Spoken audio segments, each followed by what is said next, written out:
Welcome to What We Watch When We Drink, a Boozedancing Entertainment Network podcast featuring lively discussions about movies, TV shows, and anything else that we're watching while we drink our favorite boozy beverages. If you enjoy this show, please subscribe on Apple, Spotify, Stitcher, Google, Audible, and anywhere else you get your podcasts. You can also find us on boozedancing.com, and if you have any questions, comments, show or drink suggestions, email us at boozedancing@gmail.com. We'd love to hear from you. The Boozedancing Entertainment Network is live on the 363rd night of 2023. Maybe we should rebrand to like Boozedancing 363 just for tonight. I like that idea. Okay. Yeah, you like that? I like that. What we watch when we drink, also known as Boozedancing 363, this night only. How's that? Hey, that sounds how good. Are you? I like it. I'm good. How you doing? We are good. We are good. We are doing a special end of the year live broadcast on all those places you saw in the video. Plus, we could possibly be on Instagram. We're not sure yet. We're yeah, I don't know. I'm trying to figure that out. The control room is going over it right now. They're plugging things in. They've got magnets and they've got diodes and they've got slide rules, and they are trying to get us live on Instagram. So we're trying. We're checking. Welcome again to the What We Watch. Actually, you know what? This is different tonight. This is what we watched when we drank, because we're looking back a little bit, right? We're the unofficial podcast of record for the calendar industry. Puppies yawning, cats stretching, bridges falling, Hawaii, rainbows, sunsets, lawns of England, SI swimsuit models, Snoopyisms, churches of England, farmhouses of Middle America. There's a calendar for everything, and it's time to get that 2024 calendar, get a thumbtack and pop it on the wall, because Monday is 2024. Yay! Happy New Year. Oh my God. How'd that happen? 2023 just flew by like a what? Like a Tesla. I have no good fart in the wind. Oh, sure, that's good. You like that? Yeah. You like that? It's not, not classy, but that's okay. Neither are we. So what we're doing tonight, we are going to be talking about our favorite shows of TV shows of the year. And while we do that, we are going to be talking about and drinking some whiskeys that we had during the year. And we're just going to hang out. And if you'd like, you can drop comments in the chat on Facebook and in where else ever you can put the YouTube. You can chat with us. Facebook, LinkedIn, YouTube, Twitter, right? And maybe Instagram. And maybe we'll see all those things and we might respond. We'll see. We might just be chatting to ourselves and respond to each other. That's all. That's okay. We usually talk to ourselves, but at least this time there's two of us. Much. So we're talking to each other. And if you have your own whiskey, please get it out and drink with us. And if you have a television, turn it off. Watch us instead. Okay. So what my good friend Angelo did for me, for us, was he came up with this spreadsheet, which you got from the Watch, I believe, from the Ringer. Well, the Watch Facebook group. And there's someone out there that creates the Baranski's list for 2023, which is all the shows. And then they have all the ranks. I think they ask anybody that's in the group to go through the list and rank their shows. And then they compile the whole list and, top ranked shows and all that stuff. And we could share that too if you want later. And if we have time. The Watch is a podcast on the Ringer website, from the Ringer, and which we both love, with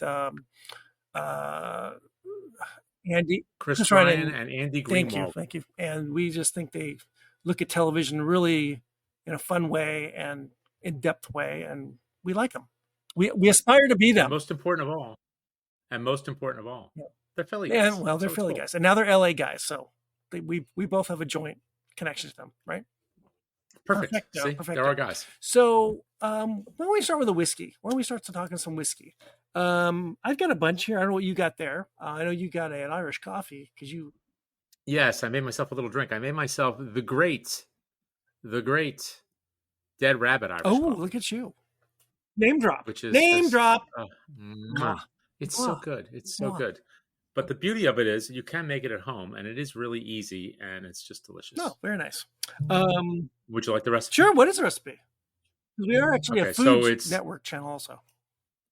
that's right. That's right. We're on there too. So it's a half to 3/4 of an ounce of Demerara syrup. I went with 3/4.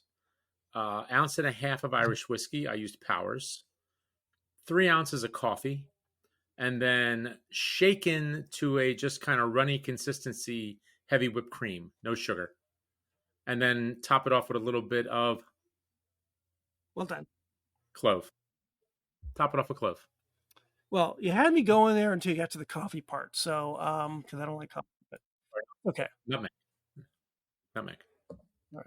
Okay. Well, I am going to start with I'm going to start kind of slow. The Lockleah R Barley single malt, which we had. I think we did that. I think we tasted on one of our episodes with Yes. from via Impex, our friends at Impex, Sam Filmus and Chris Udi. This is a 46% ABV single malt from England, and this is I'm sorry, from Scotland, and it is from our friend John Campbell, formerly from Lefroy. So yes, cheers to that, and cheers to you, Ange, to a very happy New Year. Cheers to you. Cheers. Cheers. I can't really clink. That's okay. Well, that was a good. That was terrible. Whatever. That was not good. That was a thud. All right. That was a thud, not a clink. So we have a lot of TV here. We do. It was looking at the list that you sent, and then we both kind of pared it down and looked at what we liked the best. And excuse me, it was a good year for TV. It was a really solid year of really good television. And I'm just looking at my list here kind of quickly. I see a fair amount of Apple TV Plus, a few Netflix, some Hulus, and a few other things. So it's kind of scattered. I'm surprised, and of course, nothing on it from any network. The big three. Actually, let me filter on this list. You might have a couple big threes. There's an ABC. There's a couple. You know what? Let me go to the big three. So let's just see how many shows are actually ABC, CBS, and what's the other one? NBC. The National NBC, Broadcasting Corporation. I don't watch. Neither do I. I rarely watch network, so I don't even know. You know, I don't even see it on here, which is weird. But okay, nothing. Of this list, there's only 1, 2, 3, 4, 5, 6. There's like 7 shows. You know what that means? We are a streaming world. Yes, we are. Streaming world.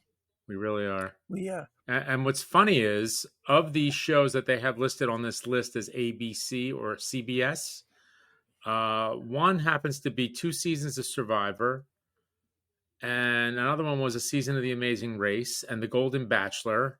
So it's reality TV shows. The only scripted shows on this that made this list that I guess were new was Abbott Elementary season 2 and The Wonder Years season 2. That's pretty amazing. That's it. That is pretty amazing. Yeah. Now we know there's other shows that would come on the network, but that didn't make this big list.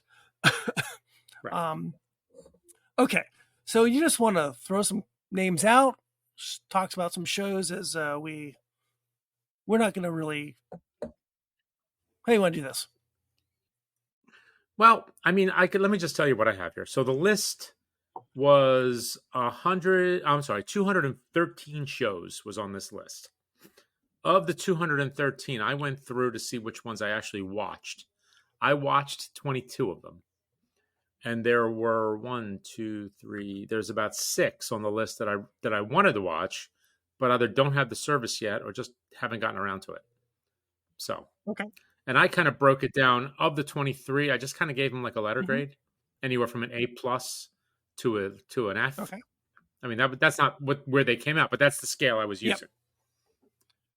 So I took the list and pared it down to the things I only watched. I probably missed a few. And it was and some of these things I only watched an episode or 2. So it's some things shouldn't probably be on this list because completely, which was, there's actually a fair amount of those. 54 shows, and some are like one-offs. And then I pared it down to a top 10. And then there's about, of those 54, 34 of them got ranked. So what, 33 of them are like my honorable mentions, or 23 of them are my honorable mentions. And then there's 10 top 10. Okay. So I really, looking at that 34 items, I really liked all of those shows for some reason or not. I'm going to, like, for instance, The Crown is on my list. It's one of those honorable mentions. Now, the season 6, which I actually just finished recently. And it wasn't that I loved The Crown, but I loved the performances of The Crown. You know, I don't even remember some of the stuff. I don't even remember in, you know, reality. I don't remember the whole Princess Diana stuff too much. But I really just loved seeing Jonathan Pryce as Prince Philip. The guy is just amazing. Who's the guy from who plays Prince Charles? The Wire? Yeah. What's his name? Dominic West. He is great. And just the McNulty. The performances are just great. I just love it. Just watching them, and that was, so it's not really a great show for me, but it's a great show of performances. So that's kind of the, you know, I want to look at these things in lots of different ways. Give me one of your honorable mentions. Your B's or C's. All right, so like I said, there were 22 that I watched. I mean, that I think I watched it. Well, actually, I'm sorry. There is one show on the list that I didn't finish completely. I'm in the middle of watching now, but we'll get to that. But there's 22. My C of the 22 was Justified City Primeval, because I think ultimately it was kind of disappointing. Yep. I think it started off good, and then, I don't know, it just kind of lost its way. It was just all over the place, and I didn't care. I didn't see enough Oliphant. There was too much of the other characters. I was kind of the same belief. And you told me, you know, that you don't have to watched the whole series, the whole prior series. Right. And I only watched season 1 of the original series. And yeah, it was very contained. I didn't have to know anything more about his background. But I agree with you. I love Timothy Oliphant. I wish he was in it more. It was fun at times, but it was, you know, a cops and robbers show, and it was okay. It didn't make my honorable mentions at all. So I wish it did. One thing that's interesting about the show, the guy who produced when it was on FX before, you know, when the first 6-season run or 5-season run, I think it was Graham Yost. That sounds familiar. Who also did Sneaky Pete and a few other shows. He might have done The Americans too, but he was not on this one, City Primeval. He was not the producer for this one. But you know what he was the producer of? Or one of the producers of? Slow Horses. Ooh. Now that, so with that transition, maybe he had a commitment over there, and you know, he lent his skills to that fine show. Well, since maybe we do this kind of a checkerboard thing.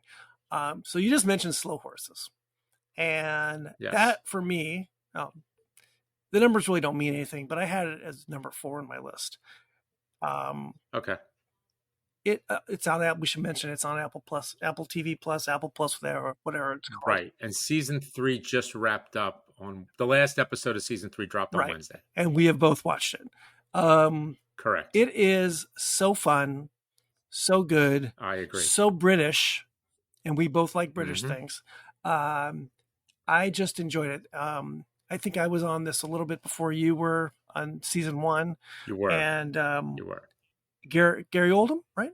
Yep, Gary Oldman is tremendous. It's probably, I'm thinking it's one of his best roles ever. He's so good as this disheveled, and he's having so much MI5 agent who has been sort of kicked to the side, by Scotland Yard and then or MI5, and then is now like running some nothing kind of department that has a bunch of It's where failed spies go to die. and that, but they get themselves in each 3 seasons into some pretty heavy duty espionage caper to save the world. and it's really done well. I mean, it's really done well. And his little team of people are all, it was like 6 people, maybe 6, 7 people. And they're great. They're The whole cast great is character. And then the head of one of the head of MI5 is what's Kristen Scott Thomas. Kristen Scott Thomas. She's not the top. She might be now, but I mean, they're right. Well, whatever. She has various iterations of the show. She's one of the top. And dogs. she sort of runs from afar the slow horses, which actually is a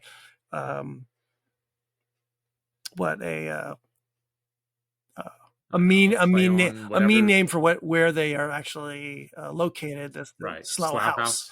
So, but they're called slow horse because they've got all the problems and they're allegedly not real smart, and et cetera, et cetera. So I just think it's just so well done as a government spy drama show with humor, with a with a lot of humor, a lot of tongue in cheek, a lot of looking at government in a very twisted way. And just the performances are very good too. Oh, they are. I mean, just Gary Oldman and Kristen Scott Thomas, and again Jonathan Pryce. That's right. He plays the guy's fantastic. Yeah, he is. You know, he was in. You take a Jonathan Pryce detour here for a moment. I know you didn't watch Game of Thrones, but he was in Game of Thrones for the last, I want to say 2 seasons, maybe 3, and he plays this like oracle, weird kind of like a priest almost, and he's just great in that. He just is gold, you know. And he, as Prince Philip, he's so good. He plays this. I don't know how old Jonathan Pryce really is, but I'm guessing he's in his 80s, 70s, maybe. He's got to be. I mean, how long ago was Brazil? That was like 30 years ago. Yeah. So yeah, he's got to be in his 70s at least. But he plays older people very, very well, very well. And he's just kind of, I don't know. He's just takes up the screen in a very sedate way. So nice. So Slow Horses. So maybe it kind of leads me to another show foreign that I think you watched this season. I'm not sure. The season 3 on Netflix is Lupin. Oh yeah, I watched it. Lupin is another fun one that is French, and it's a French show and it's in French about a jewel thief. I guess con artist, jewel thief, who is a master of disguises, and he's based his whole life on a series of books based on the character Lupin, and Lupin, and he's got a teenage son and an ex-wife, and this season actually connected to the prior season. It wasn't a separate. Well, I think they've all connected, right? A little bit, kind of building on the story. And don't forget his best friend and the dog. That's right. Jacques. We love the dog. And so he's running afar from the law, trying to be, and he's more of like a Robin Hood character, right? Yes. He robs from the rich and gives to the poor or himself, and keeps a little bit for himself too. But and this one gets more into his own background this season. It's another show, and it's all in Paris, right? I believe it's filmed in Paris. So you're seeing the gritty streets of Paris, and you're seeing lots of cool stuff on motorbike and in car and on foot. It's really pretty, and it's just another fun caper show. Yep. And what's the lead actor's name? Oh, I don't know. Omar Sy. Omar Sy. That's right. S-I, right? Or S-Y. That guy's got so much charisma. He does. It's unbelievable. And his character plays a master of disguises, and he does that so well. He becomes those things that he dresses up as. He becomes the the cleaning guy in the museum, or the basketball coach, whatever it is, he becomes that guy so well. He's a chameleon. He's a chameleon, and that's how he does He's absolutely his right. thing. And he's like 15 steps ahead all the 15 steps ahead of his family, of the police, of everyone, the bad guys. He's just, but there's some problems along the way too. It's not perfect. Yep. So no, it was a fun show. I didn't quite give it an A, but I gave it a B+, just for pure fun, because it was a little bit of a diminishing returns. Yeah. It gets a little bit like after a while, it's like, oh, come on, really? Well, like really? I think we've talked about this, that some of these caper shows, it's the formula, right? And it's the same formula every season. And they have to kind of up the ante a little bit with a little bit more chases and, bombs going on or whatever. So you're right. After a while, it does get a little, old. I still enjoyed it though. Oh yeah, so did I. But like Money Heist, after like the third season, it was like, okay, come on. My problem is I'm a completist, so I have to watch it all the way through. Yeah. Right? You're a complete. Totally. I'm a complete. In fact, I just saw loony. I think I saw there's going to be a Netflix is working on a. Is that Netflix? Must be Netflix. That's where Money Heist was from, right? They're doing a Korean one. Yeah. There's gonna be a Korean version of Money Heist, or Korean. Because Korean Netflix is big now too, because of Squid Games. Fascinating. Yep. Well, and Korean cinema's been taken off. Yes. Too. Yeah. Just with all the films that have been out with what was the one from a couple years ago? The Parasite. one that won the Best Picture. Parasite, and there's a few others. Which we should mention. That one actor in Parasite who was just found dead in his car a few months ago. Yeah, pretty weird, wacky. Yeah. Okay. So we have a couple shows here that were imports, UK and France. Where do you want to go now? Yes. Where do you go? Throw your magic. I don't know. You want to throw your magic dart onto the big list. Let me put something on that maybe is like doesn't get a whole lot of fanfare, but it's pretty well respected and liked. Somebody somewhere. Somebody somewhere. Yep. Right. That's a really good. And I know we've talked about it before. It's on my on my runner-up list, but it's really good, very good. It's great. And then I think one of the main characters, I can't think of the actor's name, the one who played her father, he passed away last year, right? But they never acknowledged it in the show, and they just made it like he was away on a fishing trip with his buddies or whatever it was. And it was just kind of nice the way they did it, as opposed to being all sappy or whatever.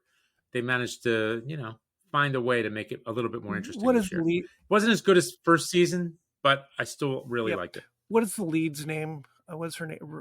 Actress name? Oh, I can't think of her name now. I'll find it. I'll find it somewhere. I don't start quickly. It's a small town show in Manhattan, Kansas, and right.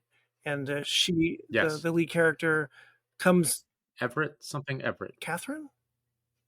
No. We'll get there. Keep going. She comes back to town. She's taking care of her parents who have a farm, and they're older. Her mom has a drinking problem. Her dad's trying to manage this farm by himself, basically. Her sister has a small little gift shop in town, and she was the perfect daughter. And our lead is kind of, she wants to be more in life, and she hasn't really gotten there yet. And she's probably a 30-something, right? A late 30-something, maybe 40. 40s, probably in her 40s. And non-married. Her best friend is an interesting character that she went to high school with or elementary school with, and they kind of reconnect, and they become best friends and kind of manage all of their headaches together, but they're not romantic. And it's just small town life and trying to deal with aging parents and family and small town stuff. It's just it's quiet, it's sweet, it's warm, it's pretty hilarious, and it's very funny. It's really, really good. It's very Bridget Everett. Bridget Everett. I think she And she's a hell of a singer, and by she's the a way. hell of a singer, which is Hell of a part of the singer. show. She actually has a Yes. singing background in the show. But never pursued it, and probably regrets that. And she actually sings in she sings a few times in the A show, choir, like a church church choir. choir. So you've got it's a very vibrant cast. You got people from Yes. all colors and orientations and backgrounds. It's a really, like you said, it's a really sweet show, and I liked how you It said is. it's quiet. It's not out there in your face. It's very quiet. There's some sad moments. There's a lot of funny moments. It's a nice, warm show that you can just Heartfelt. Would you say it's heartfelt. Yeah, heartfelt? definitely. It feels like it feels real. It feels It sincere. does. It's just a really Yeah, good show. totally. I agree with you. It's just a I really, agree with really you. good show. Yeah. How's your drink? How's your coffee? Oh, it's It's gone. It's gone. good. It's Then you better delicious. refill. It's gone. Refill. I will. We'll All get right. to that. We'll get to a little bit Okay. more. I got something special lined up for not special, but something hard to find, and it was someone shared their Okay. whiskey with me, so which is nice. Okay, so we did. Okay, so somebody. Where else you got? What Okay. else you got there? Maybe I'll throw. Let's go with a big one because it was in my top 10. I know it's in your top 2 or something. Yeah. Let's say Succession. Yeah, Succession for me is just so damn good. I mean, I gave it an A+ just because I thought it ended really well. Yep. What I loved about the ending. We should add the one. Let me add. This was Succession season 4 on back HBO, and it was the end of the series. Yes, correct. It was the season. It was the the series finale. Right. Series ending. The whole season was the last season. Yep. Yeah. Go ahead. What I loved great. I mean, besides the fact that it's it's both funny and just so well written and so well plotted that they didn't. What do you want to say? Like there were little details from season 1, and they didn't let it go. They just didn't kick it to they didn't kick it to the curb, and you knew it was going to come back and bite somebody in the ass, and it did. And it was just really, really good, because they could have easily just kind of let it go, but they never did. No. And it was always hanging over the show, and finally it comes out at the end, and it was pretty explosive, I thought. The ending was superb. It was really one of those great finales of television, series finales of television. Yeah, I think you're right. I think you can do it. It should be easier to do than it used to be. When you had seasons of 39 episodes, or 22 episodes, even for network TV, come the 70s and 80s, there wasn't a lot of, let's connect it all together, right? Right. Now, television is 6 episodes, 8 episodes, 10 episodes. It can be pretty long. 10 is usually about the most you're going to see in a season, right? So this, this was 4 seasons, right? 4 seasons. Yes. So there was 40 episodes, give or take, right? Right. You probably can remember most of those episodes as a viewer. And I think on the writing side, it's much easier to connect all the dots because it's a shorter story, right? It's not 200 episodes. It's 40 episodes. And you can tell this story from beginning to end and make it really feel like a story. It's not disjointed. You might have ups and downs in a season, which I think Succession definitely went through. But you can connect episode 1 to episode 40. And they did. They really did. Yes. Right? Oh, it was tremendous. It was just really, really good. I mean, just everything about it. The acting, the storyline, even some of the moves they made. I mean, they did some pretty ballsy moves. Well, I think one of the ballsy moves, and you see this a lot on, I think now, is you bring in like high profile added characters, high profile actors and actresses to be a one-off character for one season. Adam Brody, Who else? Who else was in there? Adrian Brody. Adrian Brody. Well, Adam Brody's somebody else. You're right. Adrian Brody. And who else was one of those kinds of guys? They brought in Holly Hunter. They just had a lot of. I can't think of them. Like Cherry Jones. Cherry Jones was in episodes. Yes. So I think they did that very well, and where they're not like you're not overwhelmed by that person being in the series. That person became that character, and they weren't like larger than all the other characters. You don't want them bigger than any of the main characters. Sometimes you watch a show, especially a drama, and you think, who's this story about? Who is this? Who's really the story about? And I think when from the very beginning, you think the story is maybe about Dad. It's about, what's his name? Logan. Kendall? No, Logan. Logan Roy. The matriarch, Brian right? Cox. It's all about him and all about his life. Patriarch. He's a patriarch, right? But then as the series goes on, maybe it's about his kids. Maybe it's really the Kendall story, or maybe it's really the Siobhan story. Right. Maybe it's really the Roman story, or maybe it's someone else. And I think they did a good job of. It could be the Tom story. Well, and maybe it really was the Tom story. And I think they did a good job of letting you in, thinking you're thinking of that it is about one of those 3 or 4 people, and then maybe turning it on you a little bit and making you think about, who is this really about? I think they do that. Yeah. That's great storytelling, I think. Oh, it was unbelievable. I thought it was just really, really well done. I mean, it was beautiful to watch. Again, beautifully acted. The cast was tremendous. Well, there was nobody that was bad in that show. Everybody. It was very funny. The humor is really great. Oh my God. It's very caustic. Yeah. It's very dark. It's very mean. It's very very British. In a lot of ways, it is very British. You're right. Yeah, it's very British. I mean, all the showrunners are British. Yeah, and as I said, one of the things that I didn't like about the show is I didn't like the way the dialogue is, the speaking tone of the Roy family, because they all speak like his father, which is in this very short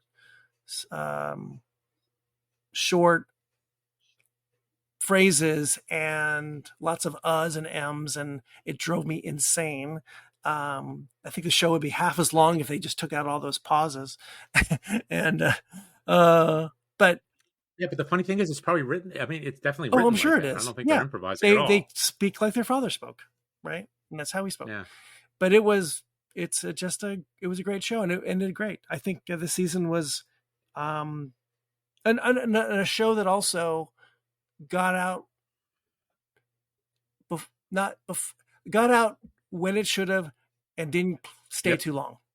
It didn't. Yep. Well, that's another. No, it didn't. It didn't overstay its welcome. Right, but that's also a very British thing too. Yeah, very much so. Like they know when to end the show. It's just okay. We're done. We've said what we had to say. It's the Ricky Gervais model. It's like, okay, 2 seasons of The Office. We're done. Right. Well, and also it's about brevity, right? Brevity, and there's shows in the UK that are like Luther. There were series at 4 shows, 4 episodes. We're gone. We're done. Right. We don't need a 20 episodes. No. Be efficient. Why not? Maybe we'll go to a different. Oh, I'm sorry. You pick one now. Sorry, I picked Succession. Oh, okay. All right. What else we got here? While you're thinking. Yeah. Here we go. While you're thinking, let me just read. Let everybody know again. This is Boozedancing Entertainment Network. We are doing the 360 Boozedancing 363, our year-end wrap-up about television and about whiskey, and we are live on YouTube and Facebook and Twitter and LinkedIn and probably Instagram. Maybe Instagram. We're not sure. We don't know. And I can't figure it we out. are just happy that I don't even know what episode this is this season for us, but we've had a great year, and we just want to kind of get together one last time in 2023 and talk about all the great television we saw during the season, and drink some whiskey as well. Yeah. Right. And it'll be, and you're going to make this a podcast in a few weeks too, right? That you can download. Yeah. If we don't and our way out of it, I can get it out. There you go. I won't talk over you. No, it's okay. The better we are, the faster. That's right. Down. So, yeah. You know what? Why don't we talk about a whiskey for a second? Let's take a little break. Let's take a little whiskey break.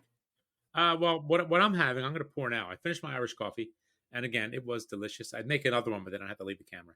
But I have here an Old Fitzgerald. I think it's a 10-year-old or a 14-year-old. Very nice. I forget which one it is. It was given to me by a coworker's husband, who got it from his brother-in-law, and apparently it's kind of pricey. Ooh, so he's like, "Well, you got to try this." I'm like, "Okay." How about you? What do you got? So you're still drinking the Lockley? No, I'm done. I'm done. I'm moving on. We're bouncing around tonight. So way back when we had on, I forgot his name, from Catoctin Creek, Dean. Oh, Dean Kaplan from Catoctin Creek, and we went through. He's been on twice.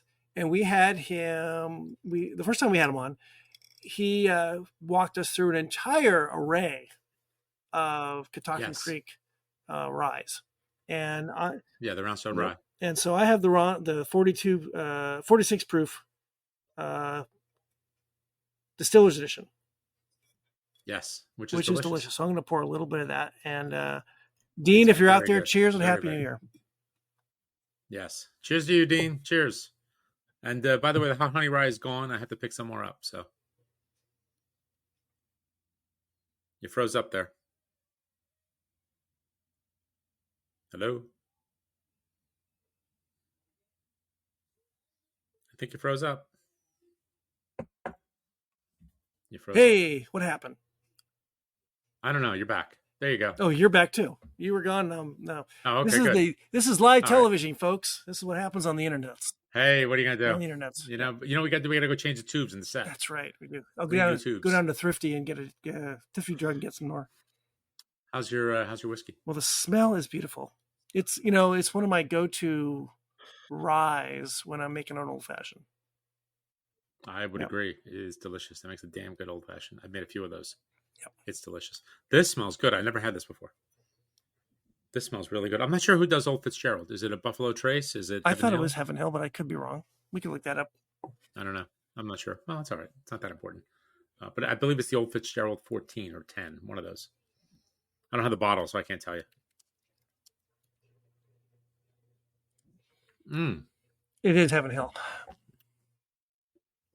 That is delicious. And it's made at the Bernheim Distillery. Okay. Yeah, it's spicy. It's nice. That's good. Anyway, all right. So we got our little whiskey there, and we just gave a little shout out to our dear friend Dean, Mr. Kaplan, the traveling man. Always on the move. He goes from cold to cold. Yes, he does. What did he say? He moved from Chicago to Minnesota. I think so. Yeah, that's right. Yeah. Yeah, and he was from Michigan, so he's a cold weather guy. Okay, so let's see. Let me go into the B's. And you know what? B is the grade, and B is also for British, and this is another British show. I think they're having the monopoly on TV because I think actors and screenwriters and directors might be Britain's greatest export. It's not tea. It's not. It's like Guinness. It's not. It's not Cadbury. Oh, okay. Oh, from Ireland. Oh, wait. What is this? The show? Hijack. Oh, Hijack. Yeah, that was a good one. That was a fun one. That was fun. It was also ludicrous. Yes. Kind of ridiculous. Yes. But, I mean, it's got interest. Come on. You know, we might have to come back and talk about things that aren't on this list because I just thought of something that might not be on the list at all. And I may have to query. But I think you started watching Hijack and you're like, watch this show. It's kind of just fun. One of those things that showed up on, the previews on Apple Plus, and it's got our guy in it, right? Idris Elba, baby. Luther. Right? Stringer Bell. And he's hard not to watch. Yeah. You know what? Omar Sy is the Idris Elba of France. Correct. Yes, exactly. I think we've said that before. I think one interesting thing about them both is they play the heavy person very well, but they're very funny. I could see either of these guys in a comedy, and they're actually I think Idris Elba was in a comedy that I saw I watched him do a show where he was a DJ, That was it. and it was a What was comedy. Yeah, it was pretty fun. I can't remember what it was called, but it was a good. he It was could, kind of fun. It was fun because it was and Idris. you can see his comedy chops in TV commercials, and he's out and about right now. He's a big star, right? And for a long time, the rumor was he was going to be the next James Bond, right? I would personally love to see that, but apparently he's kind of taken himself out of it. Yeah. Back to Hijack. You brought it up. What do you want to say about Hijack? Oh, I'm sorry. Yeah. It was a fun show. It was just a fun show. Tense, a thriller. Kind of ridiculous to a point, but it was just a good time. There was a lot of actors again that we've seen before crossing over. I can't remember who the people. No one are, I know, but we've seen them in other shows. Right, a lot of B actors. No one super famous, right? Right? No, Idris was the star of the show. Easily. He's on a plane coming from somewhere in Saudi Arabia, like Dubai or going to London, like Qatar. Well, sure. And there's a plane is hijacked. He is some sort of corporate negotiator in the world of business, and so right. He's got this mysterious background, but we know he's something else. And he's great at talking to people and getting them loose and feeling good and getting through a tough negotiation. So you can see where this is going, of course. He negotiates safety for this plane, and he's got a family involved, and everyone on the plane has family involved because of the way these bad guys have kind of set up the crime. Right. Because the whole thing was to get like these big whatever mobsters or whatever they were out of prison. Right, in England. Right. And it was like, if you don't do this, we're going to kill your family. So, because a lot of things go south on the airplane, this 747 and whatever it is, and Dreamliner. And he's got to kind of, walk you, get the land the plane. Get it home safely. Yeah, and he's got to improvise a lot, and he's got to find ways to communicate with air traffic control and all this kind of stuff, and just kind of get things going. So yeah, it was a fun ride. I mean, it was it was silly. There might be is there a second season coming? So of course they land the plane, right? So we're not giving away a lot here, but so it's got to be a completely new story, right? So I guess I'm sure they could make another. I'm sure it's him. If he wants to do another season, he'll do another season. Yeah, I think it did okay too. I mean, it's on Apple TV, so who knows how it did. But anyway, that was a fun show. All right, so since we're in the ludicrous category of crazy, right? I'll stay on the upper end of my list. I think. I don't know if you saw this. Did you watch Beef? I didn't finish Beef. I watched about half of Beef. I had not that I didn't like it. It got uncomfortable. It got really uncomfortable. Yeah. So, interestingly enough, I in the last week or two, there's been in local newspapers and websites, all the lists of top 10 shows. And a fair amount you could name off. Boom, boom, boom, and they're going to probably be on our list too. Mm-hmm. Beef is in that top 10 in a lot of lists. It's a Netflix series with I'm bad at actors' names, of course. I know it's Ali Wong and the guy from Glenn from the Vampire Show. So this is bad. I'm really bad. Walking Dead. Okay. You can look up their names. And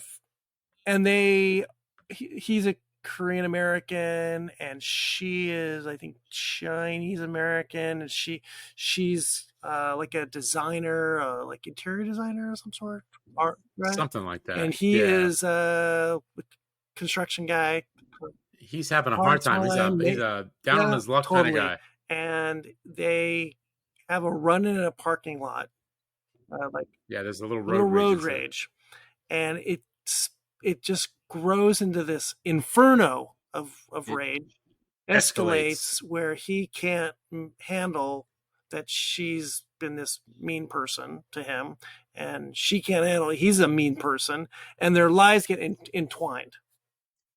Their families become entwined unknowingly, and it is burning of bridges times a million. And you didn't see it all, but it's really good, and it is incredibly uncomfortable. It is incredibly uncomfortable. It's a very, it's a all. It's not all. Almost all. It's pretty much all Asian American cast, which is fun to, which is great to see here in Southern California. You and it runs the gamut from very religious Asian Americans to just very rich ones and eclectic ones and guys that are working class and bad guys. David Cho, and and there's some controversy about David Cho in the show as well, and it really is a nice. It's really well done, but as you said, it is uncomfortable. It really pushes a lot of lines in a lot of ways. But I liked it, and then it was. Yeah, I kind of want to go back to it because it's got a lot of good buzz, and I liked what I saw. It was rough, man. It's a rough ride. It's a rough ride, and it's not there. There is humor. There is. Oh yeah. Oh, it's funny. I'm surprised. Funny people in it. I really like Ali Wong in it. She's really great, and I forget her a lot. That she's just was she a stand up right first? I think she was a stand up, and she's in that movie. I like that. Always Be My Maybe. Always Be My Maybe. That's right. That was great.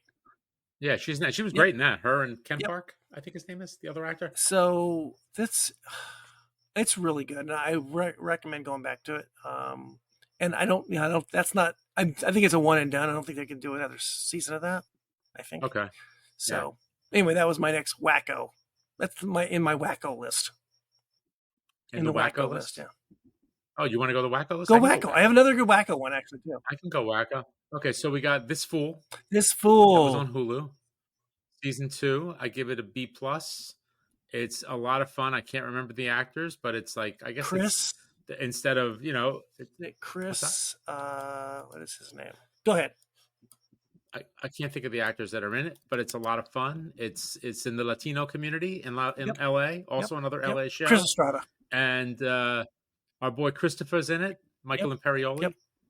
And he's great. He's really good. I like that he's having not a second life, but it looks like his career's been taken off lately. Not taken off, but what's the right word? Just a resurrection. Yeah. He's doing a lot of work staying busy. now. He's just doing a lot of work. And I think he's been really good. He's been really, really good. Chris Estrada's really funny. My daughter and I went and saw my brain is asleep here. We went and saw a live show, and Chris Estrada came out in the middle of it to do 15 minutes of stand up, and Fred Armisen's live show, and Fred brought Chris Estrada out, and he just did 15 minutes, and it was so funny. I mean, it was it had almost no. It was out of context for the rest of the show, but it was very good, and he's very funny. Now I only watched about half of season 1, so I need to go back to it myself. I need to go back and catch up. It's a lot of fun. Okay, so it's Chris Estrada, Frankie Quinones. Frankie Quinones, another stand-up. Yep. He's really good too. They're all good. I mean, the whole cast is great. It's just a lot of fun.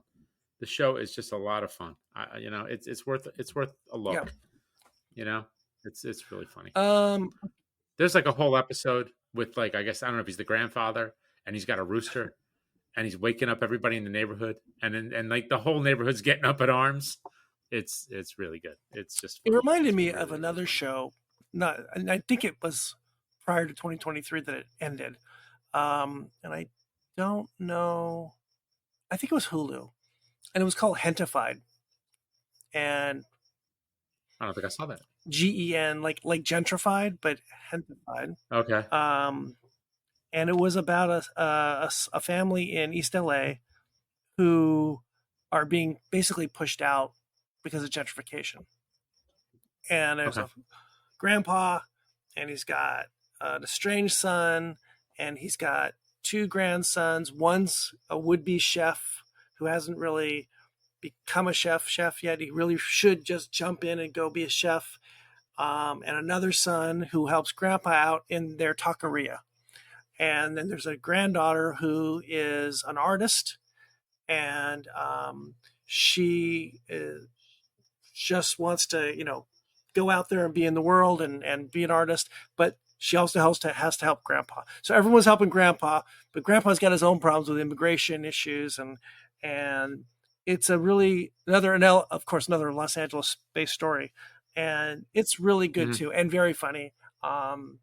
Family story, sad, has a lot of social commentary about immigration in America and gentrification in America. So I was kind of watching the two shows together. I started watching This Fool, and I kind of got hooked on Hentified, and then so I got to go back. But Hentified ended; it's over. Okay, so back to crazy shows. We are really bouncing around.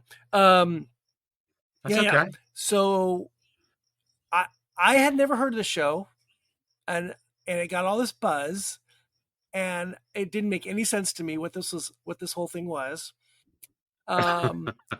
until I learned a little more about it, and then went back and watched the original versions of it.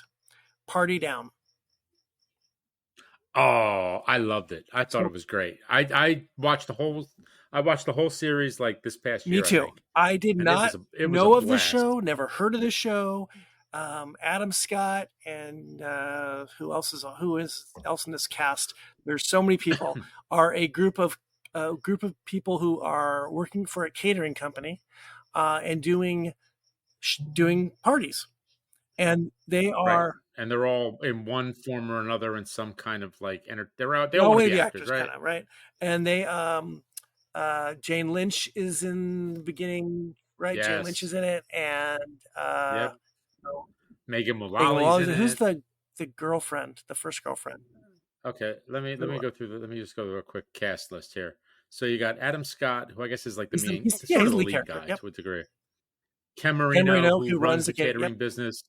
Who's the only one that wants to be a caterer? Oddly enough, there is somebody that wants to be a caterer.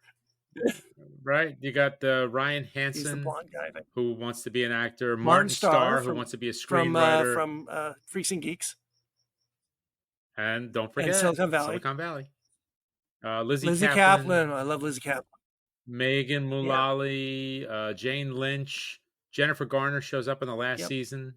And I thought she was great. I've never really been a big fan of Jennifer Garner, but I thought she was really good. Yeah. Zoe Chow's in it, yeah. Who's also wacky. in she's also in another show with party in it, After Party. Yep. But then you get all these a lot of what do you call it? Cameos or guest spots. So they've had Jennifer Coolidge, Kirsten Bell, J.K. Simmons, Joey Lauren Adams. Oh, he was great. James Marsden was in an episode. So what they do with this band, this company of caterers, every episode is a different party. It's a bar mitzvah party, it's a record release party, and you see these catering guys all complaining about their lives and trying to feed these people, and who some are rich parties, some are not so rich parties, but it's really about the lives of the caterers and how disgruntled they are, and are they going to get out of this and get a real job, and what's holding them back, et cetera, et cetera. So this originally showed up on Starz, I believe, right? Yes. And there were 2 seasons, 10 years ago, 2 or 3. 12 years ago. Yeah, something like that. And it was dead and gone after 2 seasons. I don't know the story, but it gets resurrected by Hulu, 10, 12 years later for a 3rd season. and getting the band back together, basically. And so that's what came out in 2023 was the 3rd season. I thought it was great. It was so fun. well done to bring everybody back, and not as if it was the year 3. It's 10 years later, right? And where everybody is now in life, and what they've accomplished, what they haven't accomplished. And Jennifer Garner comes in as the girlfriend of Adam Scott, and she's for some big entertainment company. Oh, production company Yeah. or so? And she Yeah. she can get him out of this whole catering thing. He's still in the catering game, but it's really crazy. It's really funny. It's all it's just, and all the cameos are still there this year. More cameos because it's like all of a sudden they have a bigger budget because it's Hulu 10 years later, right? It is really good. Highly recommend it. Really fun. It was good. I don't know why I missed it. Well, I don't think I had stars the first time around, but I watched it. I watched it off and on over the years because I always go back and I hear about it. Oh, Party Down's great. You should watch it. And I watched a couple episodes, but I never finished it. And this year I finally really got into it and just watched the whole thing. It was awesome. On my list here, I'm going to look this real quick. So I have 34. I would say of this 34 TV shows, I would say less than 5 or less than 3 are actual comedies. I mean, and right. Party Down is one of those ones that is actually just a comedy. It's not pretending to be too much else, right? There are other things going on in it, but it's really a comedy. All the other ones there's comedy in other shows, but it's not it's just we're in a drama world, I guess. Yeah. It's a good show. Really good. It's really good. Okay, your turn. All right, we're still going with just like things that maybe pleasant surprises. Before a pleasant surprise. This Catoctin Creek Rye is just a pleasant surprise. Delicious. Yeah, you know what? This Old Fitzgerald was quite excellent, and it's quite gone. So I may have to get up and get another whiskey. I have a couple more good ones coming.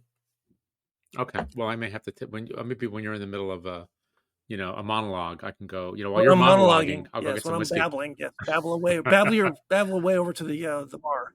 Here's a pleasant surprise, which I didn't think I would like because I didn't really care for the lead guy, but after I watched the show, I do like the guy, Bupkis. Peacock. You told me to watch it, and I watched part of the first episode, and I never went back to it. It's on my list of things to go back to. That's what's his name? I really liked it. Davidson. What's his name? Is it not Tommy Davidson? What's his name? It is a Davidson. Yeah, that's okay. I'll find it. We'll get back to his name. But Edie Falco's in it, and she's great. Joe Pesci's fantastic. Who is the brother from Raymond? Oh, the tall guy. Yeah, what the hell's his name? I can't think of his name. Utah, whatever. He was really good. Okay, but it was just a really good show. It was really, really good. It's all the ups and downs. It's not Tommy Davidson. I'll look. Pete Davidson. Pete Davidson. So it's like just the ups and downs, and it's about him. He's playing himself. Pete Davidson's life, basically. Yeah, and he's living in his mom's house, and his dad, I think, was a fireman and died in 9/11. Your boy Bob, and that's all true. Bobby Cannavale's in it too. Bobby Cannavale's in it. Brad He's Garrett great. Is Brad Garrett was fantastic. Bobby Cannavale was great. He was really, really good in this. I just forgot something. Remember I said earlier that there's things that aren't on that list that should have been on that list. And I think I found there's a Bobby Cannavale show that I want to mention maybe later on. Go ahead. Oh, which one? Okay. Yeah. Anyway. Yeah, but it was just actually a really good show. It was actually really interesting. And Pete Davidson was great. I thought he was really good. Playing himself and just all the pitfalls of celebrity and all this. I read something about the show. What's it on? It was on Hulu? It was Peacock. On Peacock. So yeah. It didn't go to Netflix, which was a higher, profile streamer. And it was actually good for Pete Davidson not having the high profile of his show. This was the article I read. Because he's got, his life is larger than life, right? It's crazy. There's always something nuts about him. He just can't go through life kind of quietly. And this show, it's not totally about it. It is his life, but it's TV version of it. It was good that it was off to the side a little bit. It didn't get all the bright lights that it would have got on Netflix, and maybe would have been torn apart, maybe. Whereas it was kind of pushed aside. I mean, a lot of people don't even know about it. right? If you said bupkis, people would think you're talking Yiddish, and you wouldn't know what the show is about, or that it was a show at all. Right. It's not the Pete Davidson show. It was. I was pleasantly Yeah, and surprised. I was and I really, really think that's surprised the that I point. really enjoyed it. People were pleasantly surprised because it wasn't um, so outlandish, like his real life is, right? Right. Yep. Yeah, it was good. It was a really good show. That was on my list to go back to. And you know, and I think of it as a small show, and maybe because it's not on Netflix. Yes. Another small show that I really like, we're kind of staying down on the bottom of the list a bit for me, was Single Drunk Female. Now, I know I talked about it a few times on the pod. That maybe I'll put these two together. Well, the other one's not so small. Single Drunk Female. It was on. It was on Hulu, It was right? Hulu. It says Freeform, but I watched it on Hulu. The lead actress's name is one sec here. How about I look it up and you yeah, her name is Sophia Black Dahlia. And her mom in the show, the only other name you would know would be Ali Sheedy. Dahlia, like the flower. Her last name is Black D'*Elia. Oh, okay. I was thinking the flower. She, her name is Samantha, and she, in the very first episode, this is season 2 that just is this year. She is a writer.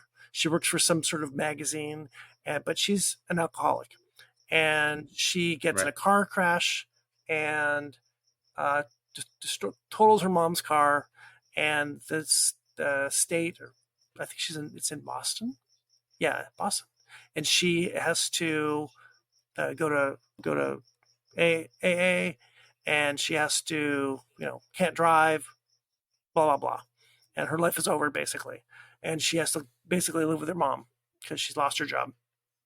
And because she lost her job because she was drunk and came to work and got into a fight with her boss, and the boss fired her. So because of her alcoholism. Right.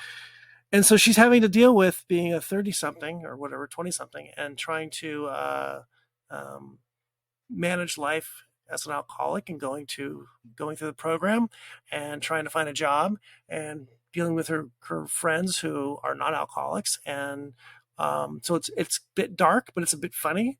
And Ali Sheedy, our girlfriend from the 80s, is now a mom. And she's great as a mom who's trying to deal with her daughter who's got these serious issues. And she's trying to, the dad had passed away. So she's a single mom. And she has a boyfriend who's trying to be a great guy and take care of Ali Sheedy and help out with the adult alcoholic daughter, and it makes a tough relationship. And by season 2, you see Samantha changing, and she's changing for the better, but it's still a struggle. And I think there's a lot of humor, a lot of fun. I think she's one of those ones that you're going to say, we knew her when. She's a really good actress. So she's a star to watch. She really, definitely. So that was my little under the radar show on whatever Freeform is, and Hulu. Your turn. Okay. Another. I like Under the Radar. Under the Radar is kind of fun, but I like kind of watching things that no one else is watching. I agree. It's kind of nice. But Dave, season 3. Never saw it. So oh my God, Dave is insane. Don't know Dave. Dave is wacky. Season 3 was the Finding Love season, and he is like, he's going on tour. So Dave is, I can't remember what the last name of the character is. He goes by Little Dicky. That's his rap name, because it's a literal his name. So he's a rapper, and he gets a record deal, and he's going on tour. And this is like the Finding Love tour. Dave Bird, right? That's his real name, I think. Yeah, Dave Bird. And he's a Philly guy, also a Philly guy. So there's a Philly connection. A lot of Sixers references, a lot of he's very into basketball. And it's just him and his friends. And they're, running the tour and going around on a bus and all the wacky adventures that happen. But season 3 was really good. Season 2 was a little uneven. Season 2 ended strong. Season 1 was great. Season 2 was kind of so, but season 3 was fantastic all the way through. And Brad Pitt does a cameo in one episode. Wow. And he was actually really fun. He was Brad wacky. Pitt? He was wacky. Yeah. Wow. Brad Brad Pitt in Pitt an episode. with a cameo. Yeah, it was good. So It is was really this good. still ongoing? Is it? It's not. I don't know. I don't know if it's over or not, but it was pretty cool. It was one episode that was pretty funny. Like he was shooting a video at his house. He wrote a song for like the love of his life when he was a kid. And he like brings the girl in and they're shooting this whole thing at like his parents' house. It was really funny. It was just so bizarre. Such a bizarre show. What streamer was that on? This was on Hulu. Okay. It's an FX show, but I don't know if it was FX on the channel or if it was just one of those FX for Hulu shows. But because I don't usually watch regular, I'm always watching streamers versus, So, but it was good. It was a lot of fun. This takes me. I'm going to bring up two shows. One big, one small. So the first one, and they're sort of connected in a weird way. And I'm sure I talked about these on the pod also. So the first one's called Shoresy. And I actually had Shoresy as my number 10. Oh yeah, your hockey show, your Canadian hockey show tied in with Letterkenny. So it's a spin-off of Letterkenny, which is from Canada from the Crave Network. And the guy that created that show, or one of the guys that created that show, Jared Kiso, created Letterkenny, which was about a small town in Ontario, 5,000 people, and this is a story about their stories, and that's Letterkenny, and Letterkenny just released its final season this week, 6 episodes, season 12. And they decided, and this Jared Kiso said, no more, I'm done with this. And he has this contract with Crave to do like 50 more episodes of television, and primarily with this show called Shoresy. Now in Letterkenny, there's a small hockey element to the show. It's a small town. There's a small town hockey, like a adult hockey league, and there's one player on the team whose name is Shoresy, and 3 seasons ago, he leaves Letterkenny, this actor. He leaves to go to a suburb of Toronto to play in an adult. It's called the North Ontario Senior Hockey Organization, the No Show, and it's just an adult. It's an adult hockey league, right? Is that a real thing? Or it's made up, but that's a real thing that happens, and it's like they have real sponsors, and I don't know if they get paid or not, but so he goes to this team in season 1. The team is bad. It's owned by a woman, and she's got two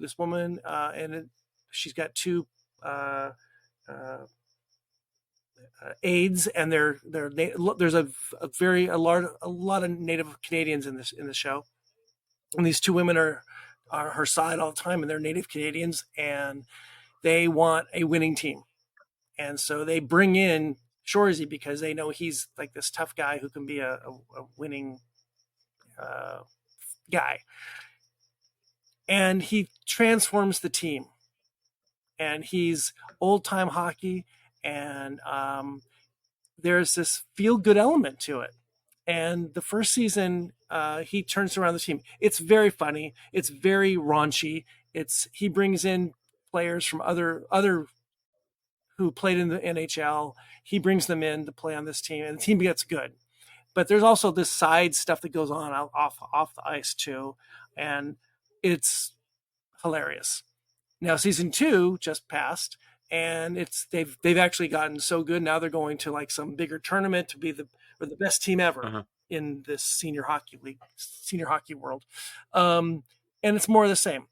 And it leads me to another show, which the world loved, about a feel-good team that wasn't very good and then became better. Ted Lasso, right? Which was also on my list and on my secondary list, runners up. And Ted Lasso ended its run, right? Season 3 was the last run. Yes. And when it came out, I avoided it because it sounded too Pollyanna for me, and I just didn't want to do a deal. It just didn't wasn't my thing. A friend of mine told me, "You got to watch this. It's really good," and so I got sucked in, and it is really good. It was a really good show. It is. Season one was Season one, great. I've watched season one several times, and and I really I enjoy it. two and three are good too. And three's a little bit more robotic, I think, trying to come to an ending to it all. Yeah, it lost something in the two and three. Like it almost got too. What do you want to call it? It expanded. Like it went beyond its reach a little bit too Maybe, much. yeah. I think it lost the focus. I don't know. I think it was okay. I watched it. I finished it. It wasn't horrible, but it was uneven. Another How about show where sports shows inevitably, if you're dealing with a team sport, you've got a lot of people that you're dealing with, right? You have a whole team of people, that? Right. and you're dealing. Everyone's got to get their little piece of line, and you can Right. learn a little bit about everybody. And the same thing in Letterkenny. It's a very wide group of Shoresy. You've got teammates, you've got management, you've got ancillary characters, and you're trying to learn about them all. But it's all about putting a team together and making them better and making the team successful. And in some ways, I think Shoresy is better at portraying that. Maybe because it's not a pro league, it's amateurs. Mm-hmm. About getting amateurs together to try to win and try to be better, and what's the game's really about. Ted Lasso does it too, but Ted Lasso's on a whole different level because it's just you're talking about Premier League soccer, and it's a whole different level of craziness. So they're both made my list. I really recommend Shoresy. It's only 12 episodes total for 2 seasons. It's a little bit of work because of the language and the style of language. It's Canadian, very Canadian, and probably a little bit offensive to a lot of people too. But it's horribly funny. Horribly funny. Horribly funny, eh? Okay. Pitter patter, pitter patter. Okay. That's yeah. Funny. That's funny. We are bouncing all over the place, aren't we? Bounce away. It's okay. Bouncing's puck. Good. Bouncing's good. Another show that ended its run, which was a lot of good, very good. Yes. There's a lot of shows that ended their run. Reservation Dogs, which we've talked about before. Which I thought ended really well. Season 3 was a little uneven, but it was still really good. It was still really excellent overall. And there were some really funny moments and some really touching moments. And I like the way they took, the way they pulled it all together. Yeah. So if I told you I did actually have a 1 through 10, it's my number 2 show of the year. Yeah. And it really touches me. It's hard to talk about these shows without, one, they're so short. There were 3 seasons. It's 30 episodes. I think you could watch 3 seasons in 3 and nights. It's a half-hour show, like 22 minutes something. Right. It's hard not to look at the show in total. About 4 indigenous kids on an Oklahoma reservation, and growing up and trying to grow up after a friend had committed suicide, and that's the premise of this whole show, and how all 4 of them are dealing with that, and season 3 wraps it up, and where these kids are going to go off to after season 3. And I think it was just done well. And an overriding theme or part of the show is that they're indigenous and they're living the life of an indigenous kid in America, which cannot be easy with all those problems that happen on reservations. And the background of the indigenous American, whether in mythology and history, and we see a lot of that from the Deer Lady, and also the what was his name? The chief, whatever his name was. Oh, he's great. That guy's awesome. Kind of a spiritual character. Knifeman. William Knifeman. Knifeman. So you see the spiritual side of that culture and the mythological part of that culture throughout. Well, what was great about the show is it started with these four kids that just want to get away from the reservation and move to California. And at the end, it ultimately becomes that their family and it's community, and it's That's just these right. people coming back together again and how they're there That's for right. each other. It's all Yeah. yeah. And like the episode where they did the little flashback of the elders when they were younger. Their parents, yeah. I mean, the casting was spectacular. I mean, whoever's doing the casting for these shows, not just them, but like Lupin or My Brilliant Friend, where they're casting the younger and the older of the same character, they're doing spectacular jobs. I mean, they're just doing really good jobs of finding not even just the look, but just it's plausible that was the kid. I agree. Very well done. They've just done a really good job with that. I loved the show. It was actually sad when it was over to me because it was. I want to see these kids keep growing and going other places. But you mentioned Dear Lady. Dear Lady is she's in Letterkenny. She's a Canadian American, Native Canadian First Nations. Her mom was an activist. And also the woman that plays Lenore. What's her name? Is it the young girl? Lenore. She's a director, right? Or she's also a Native Canadian, First Nations. So there's a real connection to Canada in this as well. Great show, loved it, and I've actually watched, not because of Reservation Dogs necessarily, but I've seen more Native American, Native Canadian shows or connection shows. Another show that I thought of too that's not on this list. This past year, or maybe last 2 years, maybe Reservation Dogs is the one that kind of led this tidal wave of them. One that I watched was in my runner-ups was Dark Winds on AMC. The one lead cop in Reservation Dogs is the lead actor in Dark Winds. And maybe it's Dark Wind or Dark Winds, I'm not sure. I think so. And what's her name's in it too? Willie Jack. She's also in that too. She's not. There's another girl that's in it. She becomes part of their group at the end, like on Reservation Dogs, but she was actually. Oh, was she Jackie? Yes, she's in. Oh, I thought it was the other one. I thought it was Willie Jack that's in it. So Dark Wind is a show from it's set in the 70s in. I'm going to fact check you, by the way. It's in the 70s, I think, or 60s. It must be the 70s, and it's in early 70s on a Navajo reservation in New Mexico, and there's a murder. It's a murder mystery, basically, and with the Navajo Police Department and the FBI's involved, and this was season 2, kind of sort of a continuation of season 1. There's a. No, by the way, you're right. Of course, I'm right. Have I ever been wrong? Have I ever been wrong on this show? Yes. Oh, I have been. Okay. Absolutely. But it's another. It's not. There's no humor. We should mention Reservation Dogs was very funny.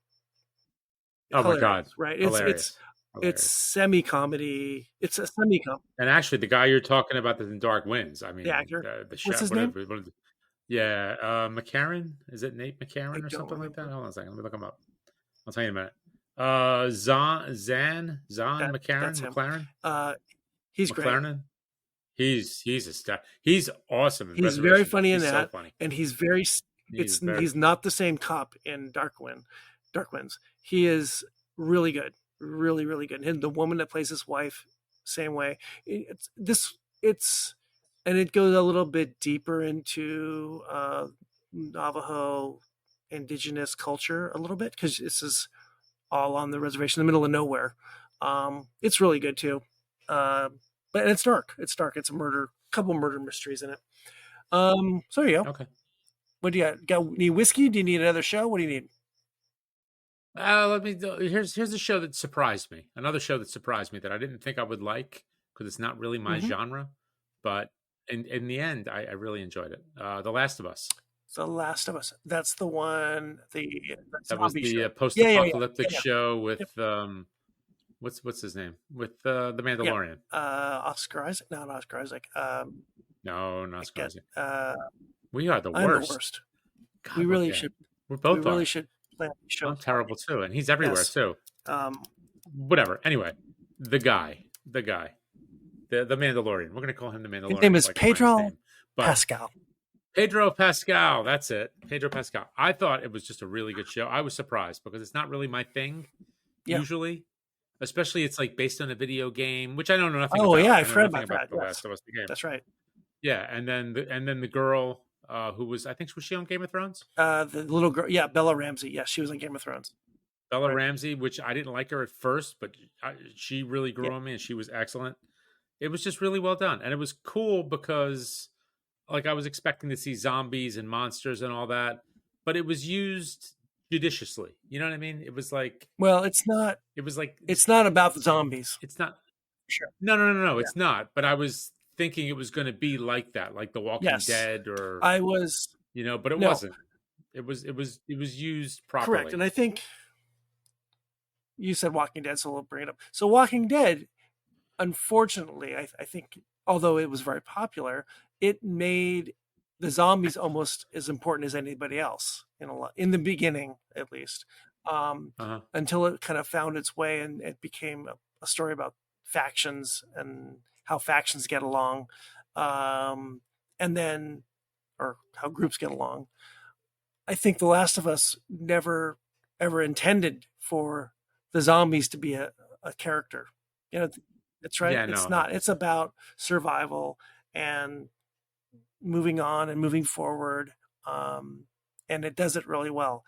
There's a couple, and hard not to mention the standalone episode with Nick Offerman.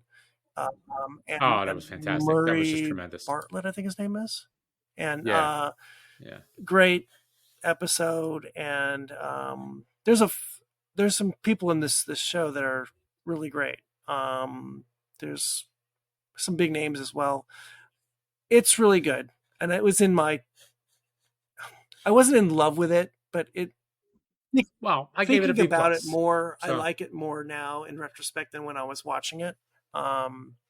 It was a little bit. It felt to me sometimes a little bit over the top, dialogue wise, but it was really good. And I love Pedro Pascal. He's just great.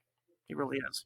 Well, what was nice too is they threw in a little humor. I mean, Bella Ramsey was really funny. Yeah. She was really good. I think you needed that balance because it was pretty dark, right? You needed some. Yeah, it really got tense, and there was effort, or you'd have just been. Yeah, the Nick Offerman episode was tremendous. That was just fantastic. That was probably the best episode. Man, I think if there's other shows that we go back and we'll watch one episode over and over again, and if I were to go back and watch one episode of this, that'd be the one.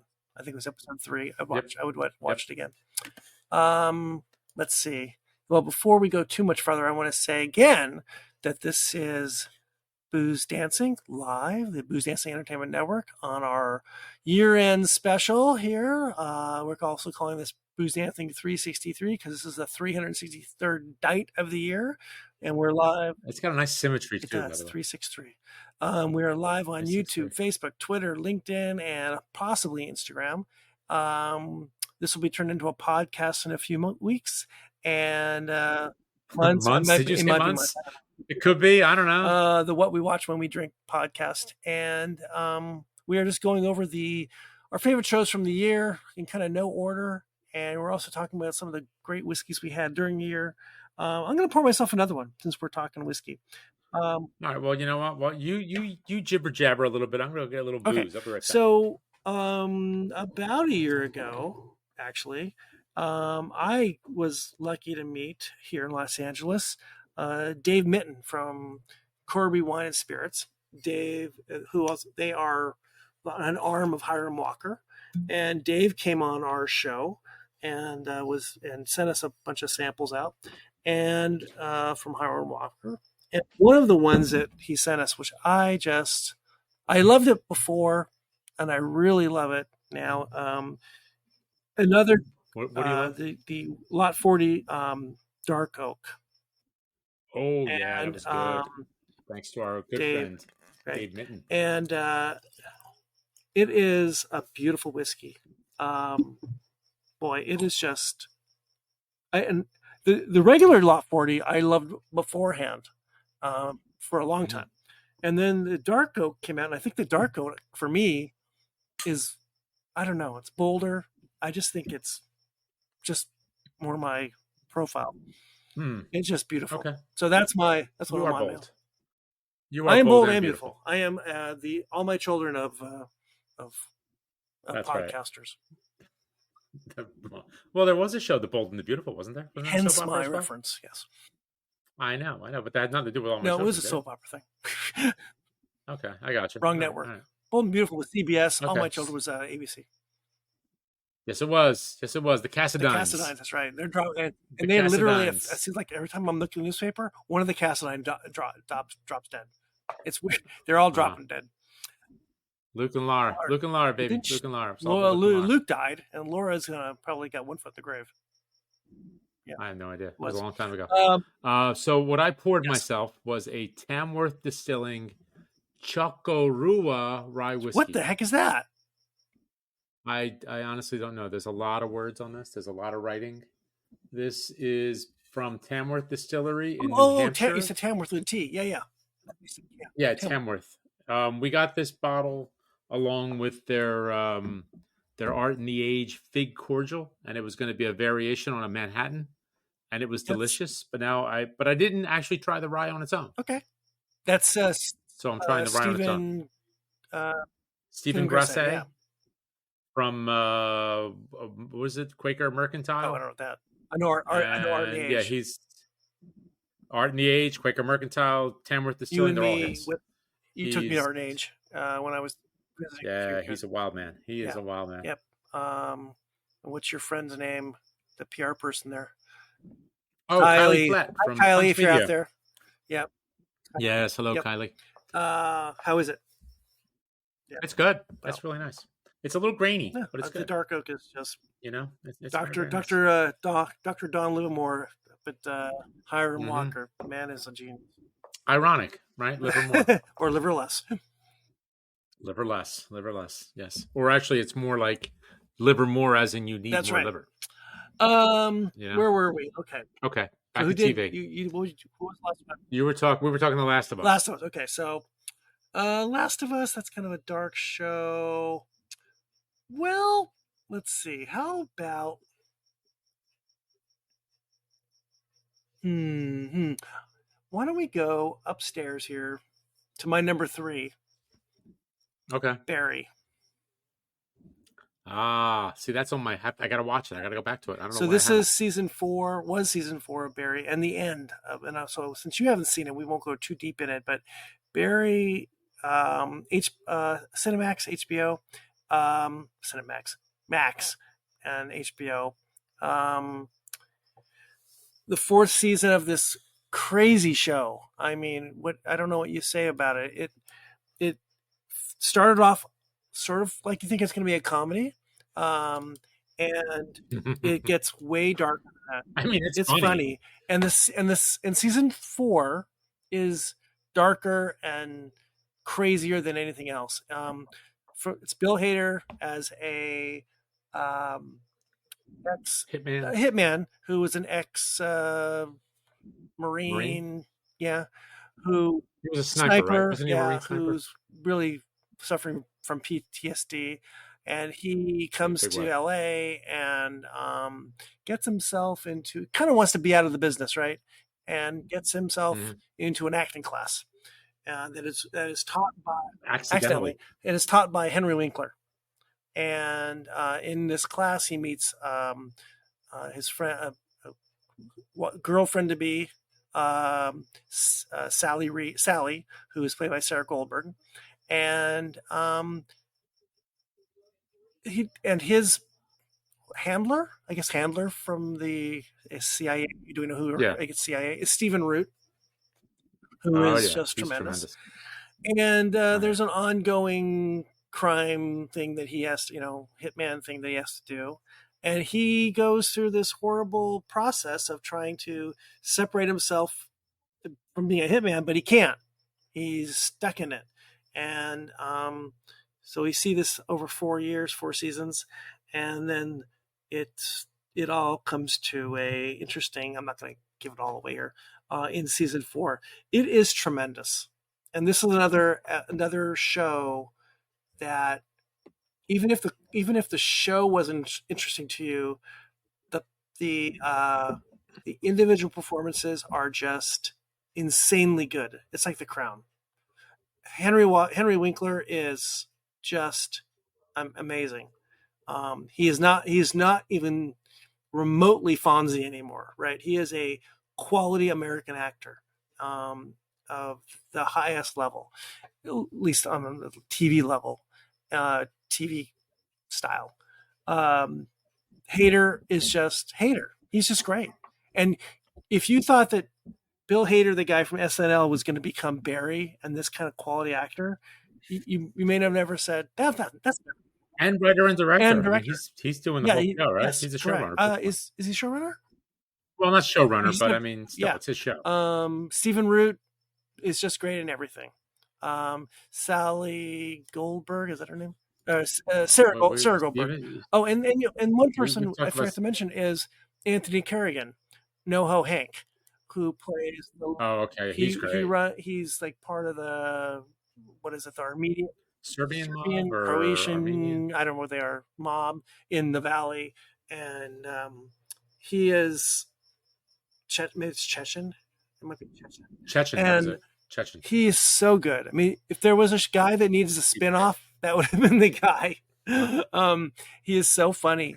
Well, wait, not to give away, not for spoilers or anything, but can't do a spinoff, huh? I can't say. Okay, it's just a great show, and it's in that HBO family from like long ago. Sopranos, 6 Feet Under. It was dark. Mm-hmm. It was funny. It was just tremendous and depth and in humor. Oh boy, it's just so good. It's another one I'm going to miss. Another one I'm going to miss. I gotta go back. You need to go back. It's that good. Well, because I tried to watch it when it came back on, but then I forgot what happened in season 3. Yeah, so it's probably one to go back. It's not so much about the story. It's about the character development and what the characters are going. What Barry's going through, right? And Sally, how their lives are changing. It's not so much about the story because the story gets a little bit, the mob stuff is kind of whatever. So right. Okay, your turn. All right. By the way, I love the Starcross. That's just so good. Yeah, this whiskey's good too. I'm going back for another one. Here's one that sadly has met with the demise, but I thought season 2 was actually better than season 1. Perry Mason. Perry Mason, also on my bigger list. I really enjoyed it. I thought it was really well done. I thought Matthew Rhys was great. Everything was great. Yeah. So. And actually, remember the love interest in Perry Mason season 2? The love interest. The teacher. Yeah. Uh-huh. She's in Slow Horses season 3. She was the woman that started off the first episode of season 3. Oh, really? Yeah. It took me a second to figure out who she was. I'm like, who is she? So who is she? funny. Who is she? Then I figured out who it is. So anyway. That's funny. Anyway. But I really liked Perry Mason. I thought it was true. So before we go too far on this, Barry.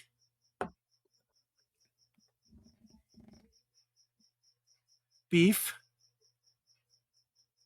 What was the show you mentioned? Hentified and The Fool. Yeah, Perry Mason. Party Down. Mm-hmm. After Party. Well, I haven't mentioned that one, but After Party. Not After Party. I guess that's all of them. Do you see the connection on all those? No. Dark comedies? All in Los Angeles. No. Ah, yeah. Well, I mean, It just happens to be, it's either LA or Yep. New York, and Chicago's on Yep. the rise thanks to Chicago PD and Chicago I Fire think, and all the yeah, Chicago and I shows. think, well, this show especially, it really portrays Los Angeles from a different era really well. I mean, you see, Yeah, yeah. it does. Oh, there's another It one was actually really that good. is on my list, and we don't have to go into it. But Lessons in Chemistry, that's Los Angeles in the 1950s, also. That just was Okay. on Apple TV. Okay. Another one, Platonic. I just see that's a Los Angeles show too. Um, Yeah. Perry Perry Mason. Mason, so good, so good. I Ah, it mean, was great. I thought it and was a lot of and fun. I think we're past the viewing audience today is probably past the Perry Mason of the 1960s. Nobody Oh even yeah. thinks about Raymond Burr anymore. Um, No, there's there's no no connection at connection. all, There's really no, uh, except for the name of the definitely the character. character, and it is told in a really fun way. And Matthew Reese is just this great disheveled actor, lawyer, Detective, lawyer, lawyer. and detective, really, um, who is trying to make a name for himself, make a kind of a career for himself, and with almost no money, and gets himself into a big case. And they've added a female empowerment element with his partner, and Yep, she's great. We like her she is good. from the Nick. She was good in the I Knicks just said too. that, the Nick. She's great. She's really good. And the city gets portrayed, that 1920s era, 20s, right? Uh, No, is it post World War One? Yeah, you're probably right. I think it's post World yeah, War it's One, right? Not post World War correct, I Two. think. Yeah. Okay. It's City Hall and downtown LA and the Valley, and it's really neat to see that old time Hollywood or Los Angeles. Uh, Yeah. So the four leads are really it's Matthew Reese, Juliet or Rylance, who plays Della Della Street. Street, Chris Chalk, who's Yep. really good, Shea Wiggum, who's fantastic, and there's a few other folks, but Chris they're the Chalk big is the one four. that's from Boardwalk Empire. Wasn't he in Boardwalk Empire? Is he? No, Shea Oh, Wiggum. Wiggum. Okay. Shea Wiggum was what's his name's brother? Was Steve Steve Buscemi's Buscemi's brother. brother, Yeah. who was the sheriff Yeah, or the whatever sheriff. he was. Yep.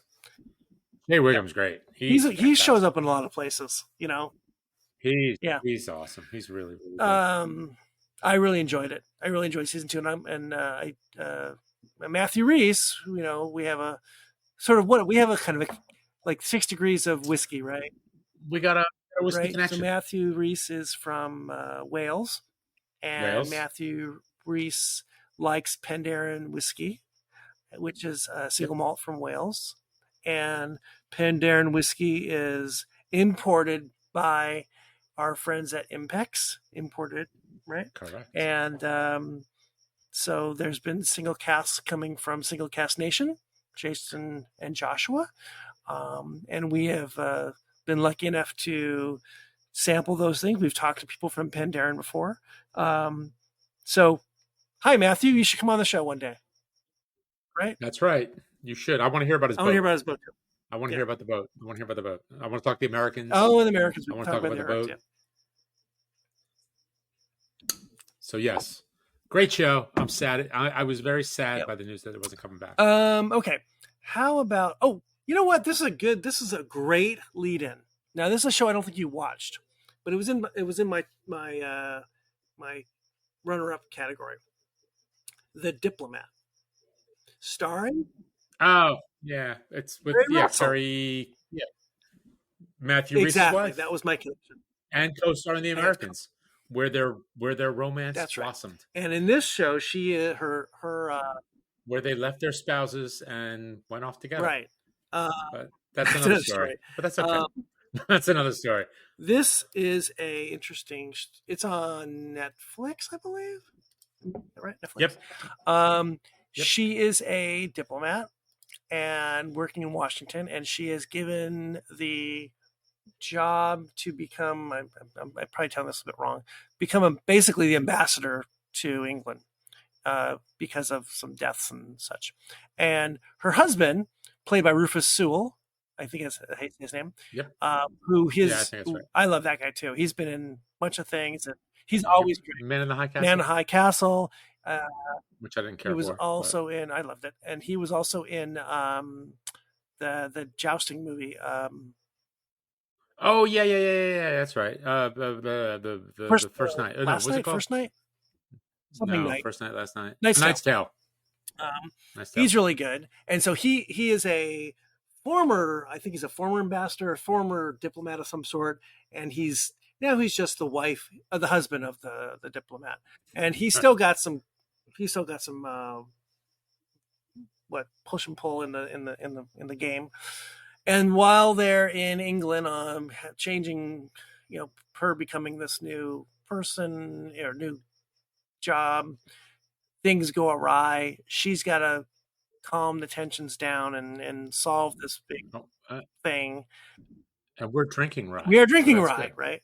Good, very good. And it's dealing with Russians, and it's dealing with um, diplomacy and lots of different factions, and it's really done well. And the other part of it is that their relationship between Kerry Russell and Rufus Sewell, husband and wife, they're basically we're going to get divorced, but they can't get divorced now because they're kind of she's in this high profile position, and so they have to kind of make it work, or at least on the face of it make it work when they're in England. And she doesn't want to rely on him, even though he's got a much bigger background in this kind of stuff than her. And he knows the president, she doesn't know the president. It's really done well. I hope it comes back, because I think it could be. I think because it's not necessarily a cops and robbers shoot 'em up show at all. It's really about diplomacy. So I really liked it, and I love the Americans, and she's one of them. That's there right. you go. Yep. There you go. Okay. Yeah, I didn't watch it. I didn't watch any of it. So I liked it. Your turn. my turn. Let me see. Well, there's a show that came out during the year. Again, going back to our boys, the Mr. Ryan and Mr. Greenwald. They've been singing its praises, so I've been giving it a shot this week. I'm 4 episodes in. I really like it. Daisy Jones and the Six, No. which I think is sort of like I guess it's sort of a Fleetwood Mac kind of story. Correct. So it's pretty good. I mean, it's a little cheesy, but I got to say the music scenes are fantastic. I really like Riley Keough. Mm-hmm. That is what the daughter. Is she the daughter or the granddaughter of Elvis Presley? Yep, right. Granddaughter. She's really good. I mean, I've seen her in a couple things, and I'll tell you, for a nepo baby, she's a damn good actress. She's damn good. She's really, really good. Did you ever see The Girlfriend Experience? I did not. The first season she was in, it was really good. It was really, really good.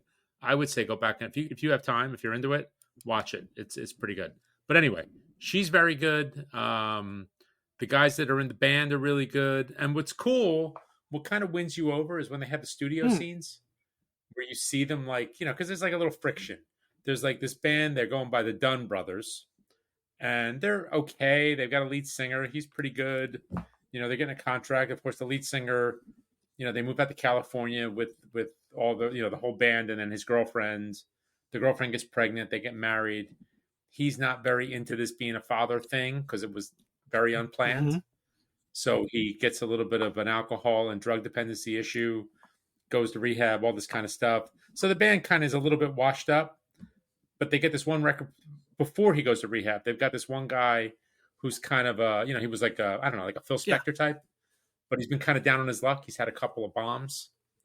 So he's trying to find that next big act. So he gives this band a shot. And, it doesn't go great because of all these problems. But then there's the Riley Keough character who wants to be a songwriter. And he hears her sing and he really likes her, but doesn't really like the songs. And somehow puts these two together. And there's, friction because he wants to have his band. He wants to be the lead guy. She comes in. Everybody loves her. But it's like the friction. And then just when you see like the magic happen in the studio and on stage, when there's like this undeniable chemistry. I mean, I'm only 4 episodes in. I could see where the it's Stevie going. Nicks, Lindsey Buckingham story. Yeah. Yeah, it's kind of cool the way it's done too, because it's like, 20 years later, and then they're going back and doing a documentary. Mhm. Like they're talking about it, oh, and then this song came out, and all this kind of stuff. So it's really good the way it's done. It's fun. Plus the way it's shot. It's got that Yeah, 70s look I like that. with a lot of like, the light and all that. It's kind of fun so far. The songs aren't great though, I have to say. But the show itself is actually pretty entertaining so far. Excuse me. My wife watched it, and she actually read. It's based on a book, right? I think she's Yes, liked the book correct. a lot. And I think she said that the story follows the book pretty well. I think. Well, they had like almost 10 hours to Yeah. make it work. Right. So, they had like 9 hours to make it right. So, I mean, if you really want to do a book properly, that's what you Yeah. have to do, Yep. Yep. you know?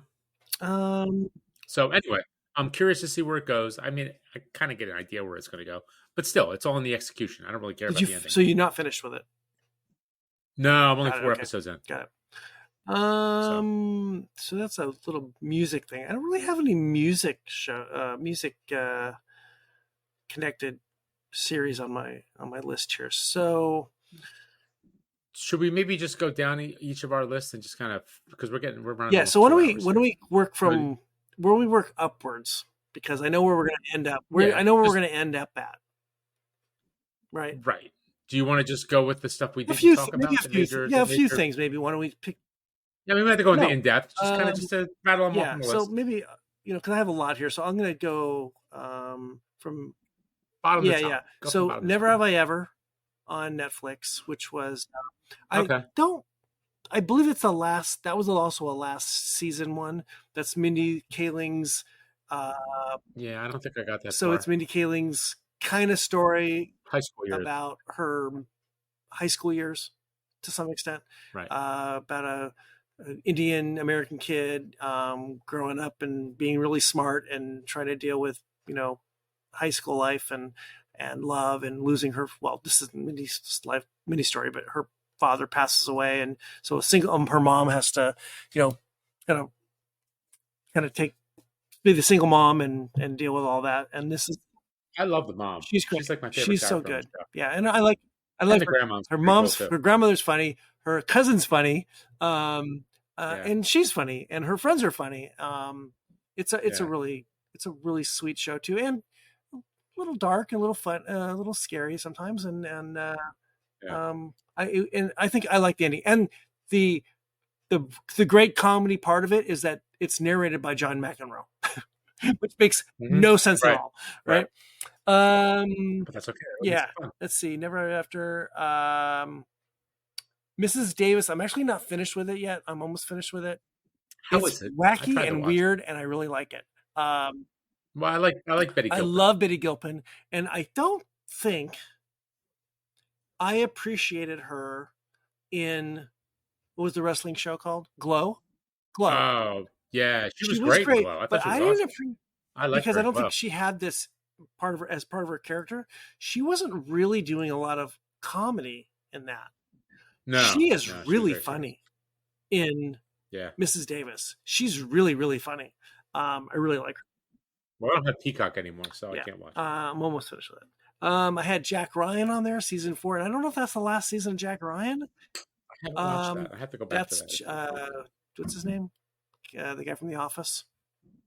Yeah, I know who you mean. Has- I don't know. Whatever. Yeah, that guy.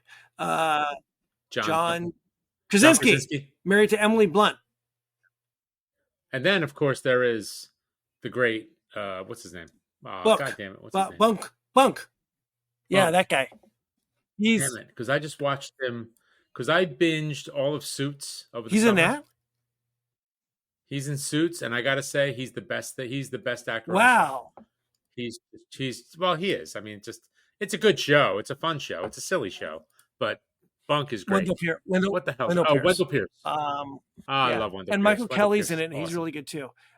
Who was in Game of Cards and House of Cards and Game of Cards. I enjoyed it. It's that Jack Ryan story. It's not. Okay. You're trying to I'll give it save a the shot at world. some point. This is. I think Right. I don't know if it's the end of it or not.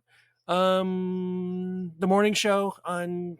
Apple TV, season 3. Didn't watch Very it. good. John Hamm's in it this season, and it's kind of an Elon Musk guy. Does it very well. Lessons in Chemistry. Highly recommend it. Don't remember that girl's name. She's in the Marvel shows. Yeah, she's Captain Marvel, right? I really enjoyed it. She's in the Nissan commercials. Don't forget. She drives fast. Yep. Platon. I wanted to mention this in the list of LA stories shows. Platonic with Seth Rogen and it's good? Funny as hell. It's so funny, and it's about two people who were friends in high school or been friends forever. Rose Byrne, who were friends forever, and then she goes off and gets married and has kids, and he kind of just meanders in life and starts a brewery. Still dresses like he's dressing in 1992, and they get back together as friends, and comedy ensues, and it's very fun. Platonic.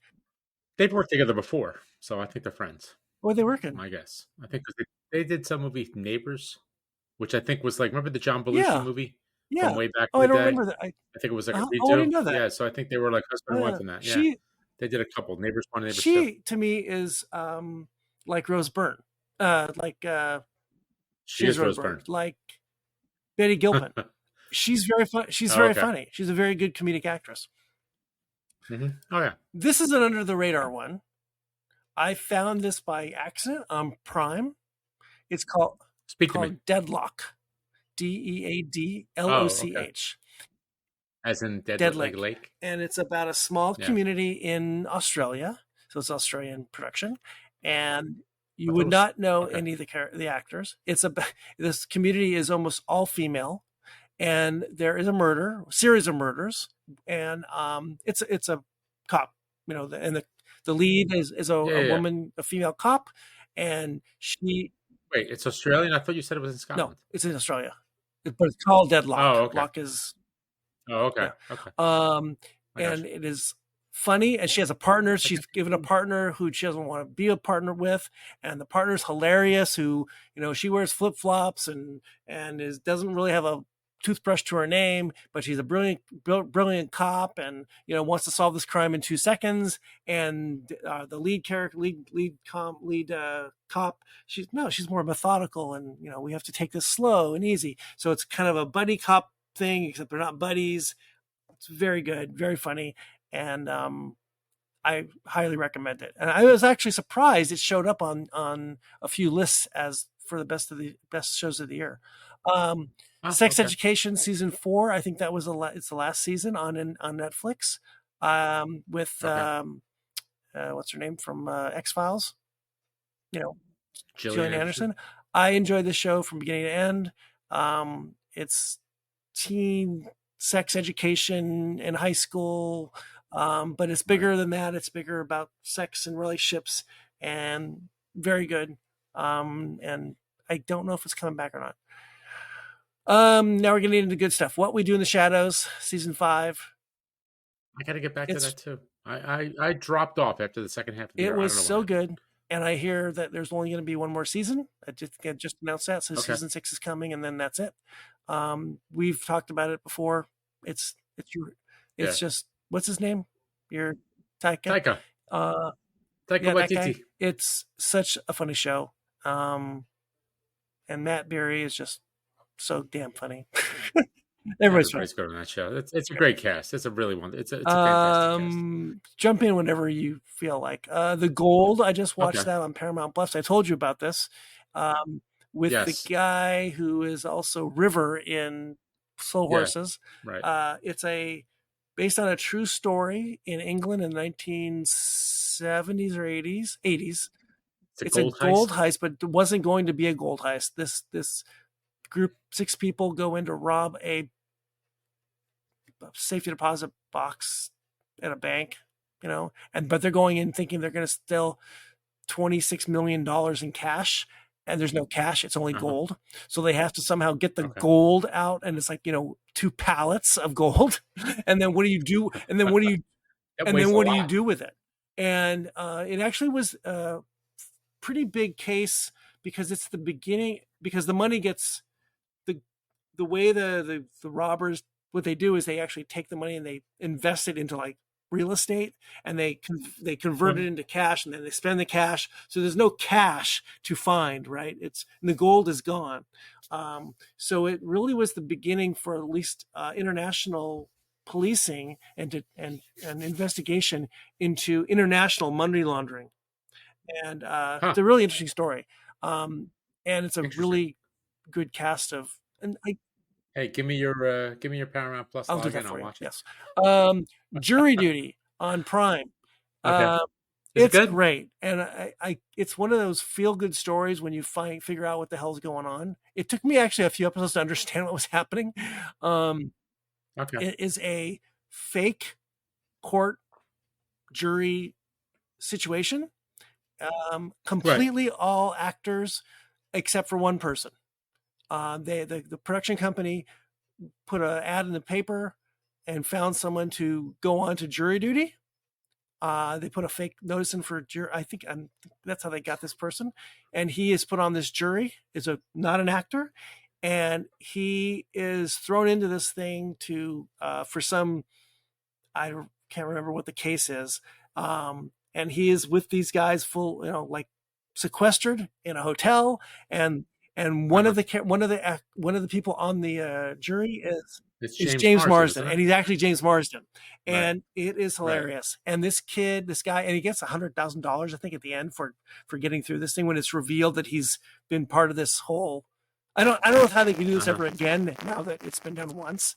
And the time to plug it up. Hold on there, folks. Yeah, his mic is a little wonky. He's got a wonky mic. Unmute. Little all right, there technical issue. But jury duty is really fun, and it deserves all the wacky plot. Okay. All right.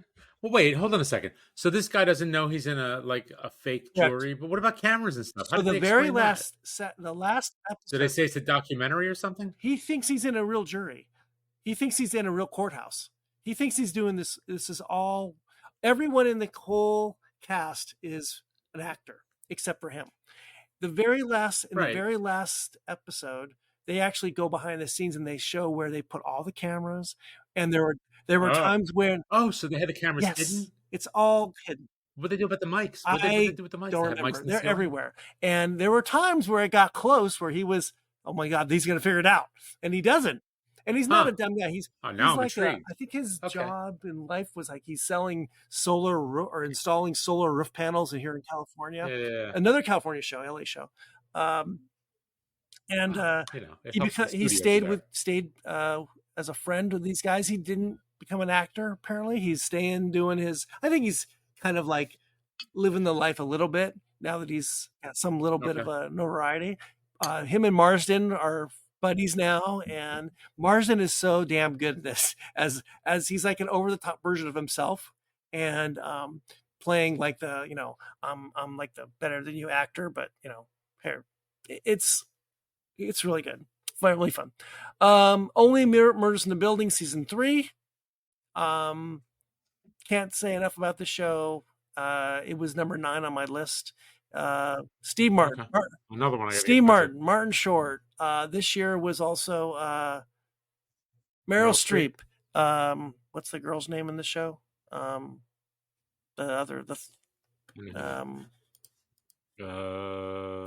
it, we are awful. Only Murders in the Building. She had a cooking show, right? Yes. Selena Gomez.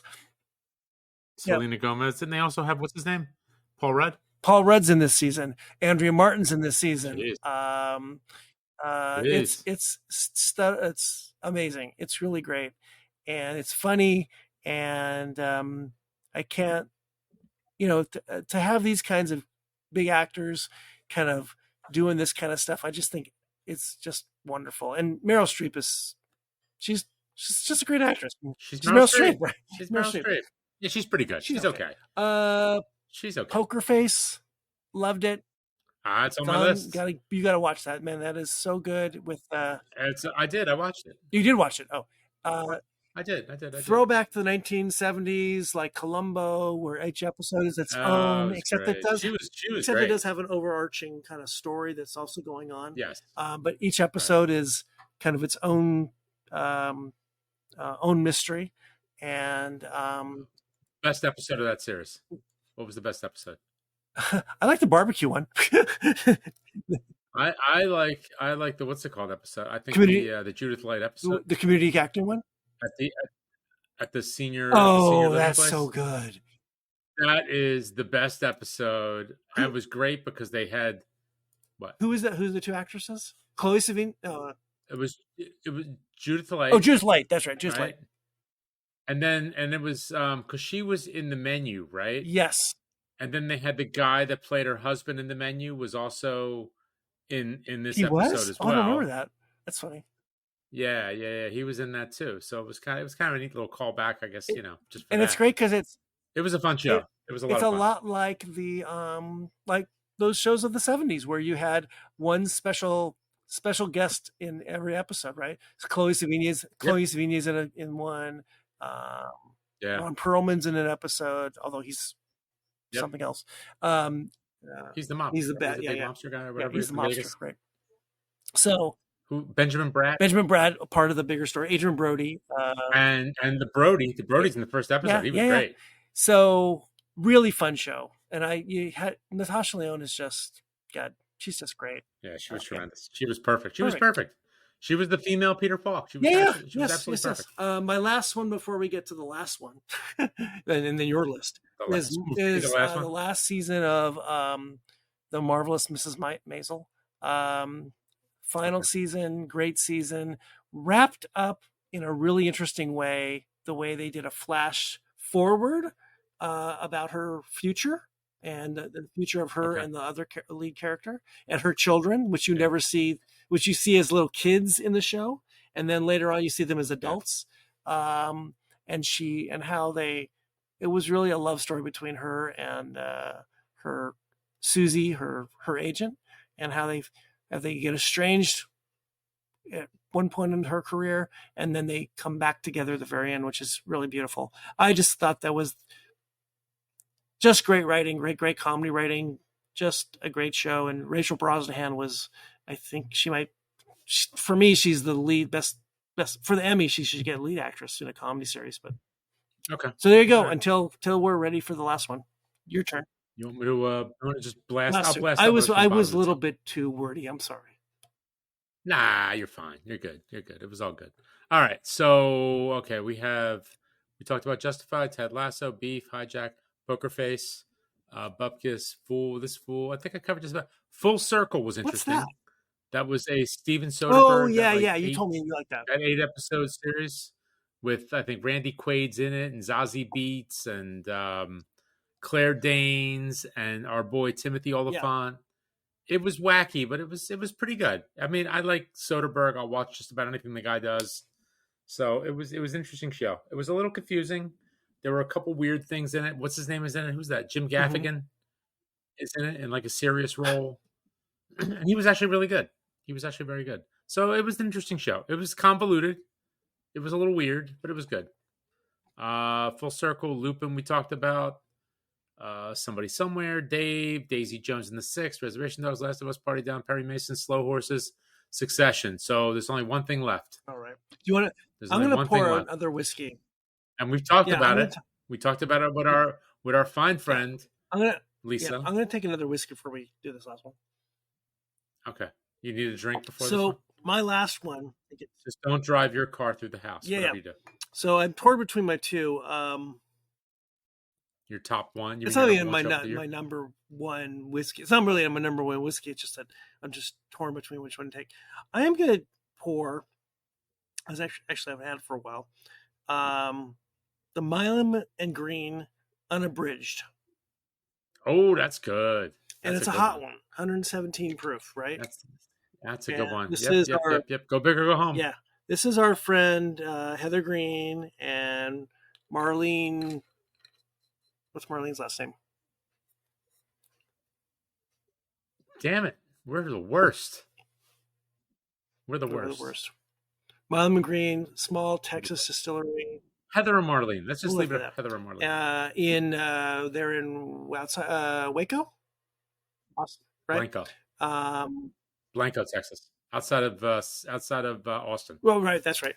And we've been lucky enough from the Big Thirst marketing people to be on a few of their PR discussions, releases, Yep, and on those when Zoom there's Zoom meetings. meetings. And Heather has been out here in LA a few times, and I gotten to see her. Well, she's a pro, right? Marlene was the Yep. head distiller Jim Beam for 20 years or so. These are pros. They're making great. They're sourcing some whiskey. They're making their own, and they are doing some interesting finishes. The ryes that we had we had one that was finished in a port barrel. Wasn't that one that won? Yep. Well, that's their what do you want to call it? Their standard, not standard issue, but Yeah, a flagship. their main Yeah, line, right? The port. They do some beautiful whiskeys, and can only imagine what's forward. Marlene Holmes. Holmes, that's right, Holmes, Merlin. Really just beautiful stuff. We are lucky that we are been graced with their whiskeys on our table. So cheers to the Milam and Green ladies and team. All right, go for it, my friend. The big show. Number one of the year. Show of the year. The Boozedancing. Now, Wow. by the way, before we do this, we have to say the three legs of this stool is missing a leg tonight. We're a little rickety. We are wobbly. We're hanging by a thread. We are wobbly because we only have two. But wait, you know what? We're like weebles. We wobble, we but we don't fall down. That's true. Our compadre tonight, Michael, is not here with us tonight. He is unavailable, and so we don't know how many Marvel shows and DC shows would have been on this list, but there would have been some, and we don't know. There would have been a lot because I'm not watching them anymore. I'm done. But we cheers to Michael and Happy New Year to him. He is the person that you see on all those the voice you hear on all those reviews with Angelo at the murder table. Yeah. What do we got? And unfortunately, he can't be here. We like whiskey. We got whiskey. Ooh, we like whiskey. Ooh, we like whiskey. Ooh, we like cocktails. So Michael's not here tonight. So cheers to him and Happy New Year to him and his family. Happy New Year's, Mike. So number one, our best, your favorite and my favorite, and since we're 2/3 of this crap house, and since Mike hasn't seen it, so therefore it's 100%. So this is going to be the what we watch when we drink number one TV show of the year 2023. I think we can say that. It's the Bear. It's the Bear season 2. It's the Bear season 2. Da, da, da, da. It is the Bear season. Da, da, da, da. I don't think it's any surprise. I think it's made a lot of top lists. Well, you know what though? It was a toss-up though. For me, it was a toss-up between the Bear and Succession. It was really, really close. On the lists, it was really neck the and lists neck. that I've seen, it's been the Bear and Succession and The Last of Us. Those are the three that I've seen probably the most of. Yeah, and I can't argue with that. I mean, that's 3 solid shows. Yeah. I mean, you could have your preferences, but it was 3. I'm not saying The Last of Us was quite at that tier, but those are my top 2. Succession and the Bear. I've talked about the Bear a lot recently with people. We've talked about the Bear a lot, and we talked about it with Lisa Zambetti. We've talked with Lisa Zambetti, who is an actual casting director. I've talked about it with friends. My daughter and I just rewatched the Christmas episode, the Fishes episode from this year on Christmas. Well, it's technically the Christmas Eve. It's Christmas. Episode. Well, we watched it on Christmas Eve. That will be. I think I will be my Christmas show every year. Like some people watch Elf, some people watch A Christmas Carol, or what the hell is the one with Jimmy Stewart? What's Wonderful Life? I will be watching the Fishes episode. Are you going to make a nice branzino? I'm making a nice branzino and 6 other fishes and maybe some Sprite. Okay. But you got to make your own Sprite. Where do we begin on this show? Again, I think we've talked about it ad nauseum. But again, it's a show of great character development, great individual performances.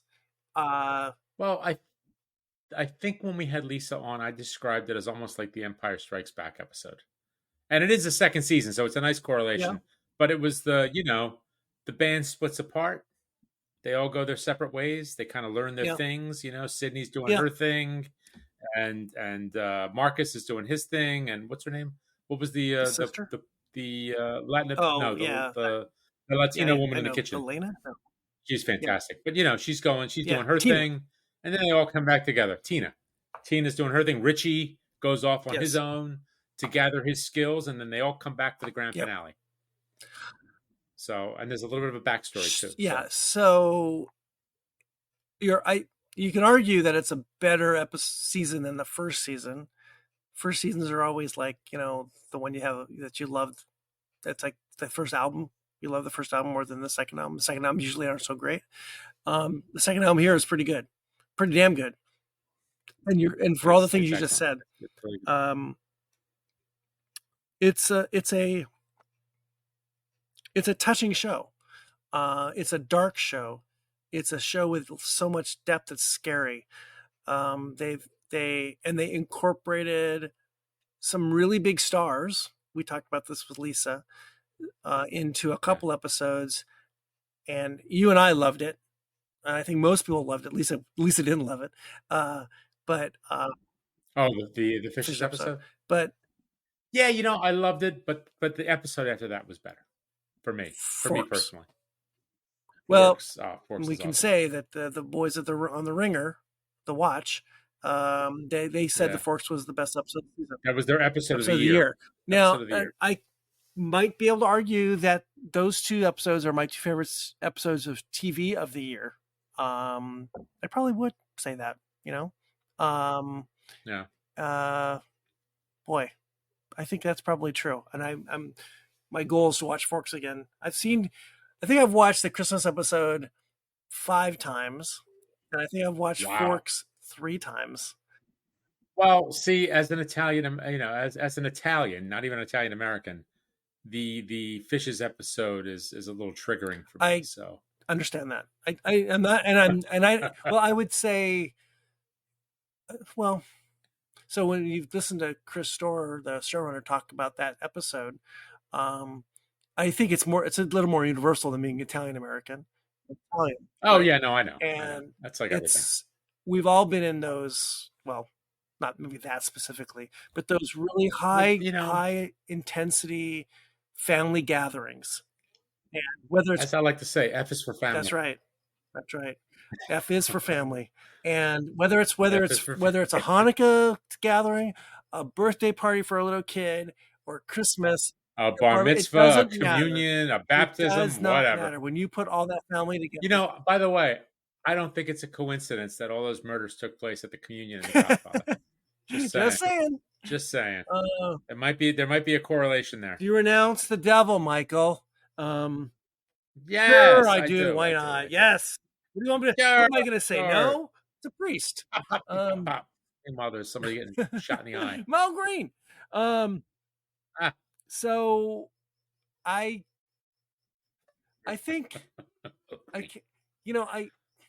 boy, this show just kind of boggles me. Come on, spit it out. There's so much to say. I would have never guessed that this show from the beginning, from episode 1 or 2 from the first season, would have become this show. It was a show about a little sandwich shop. I know it wasn't about a show about a sandwich shop, but it seemed like a show about a sandwich shop and how the sandwich shop's going to survive. Well, season 2 is completely 1,000. And I got to go there this year. And so did my wife and daughter, and they loved it.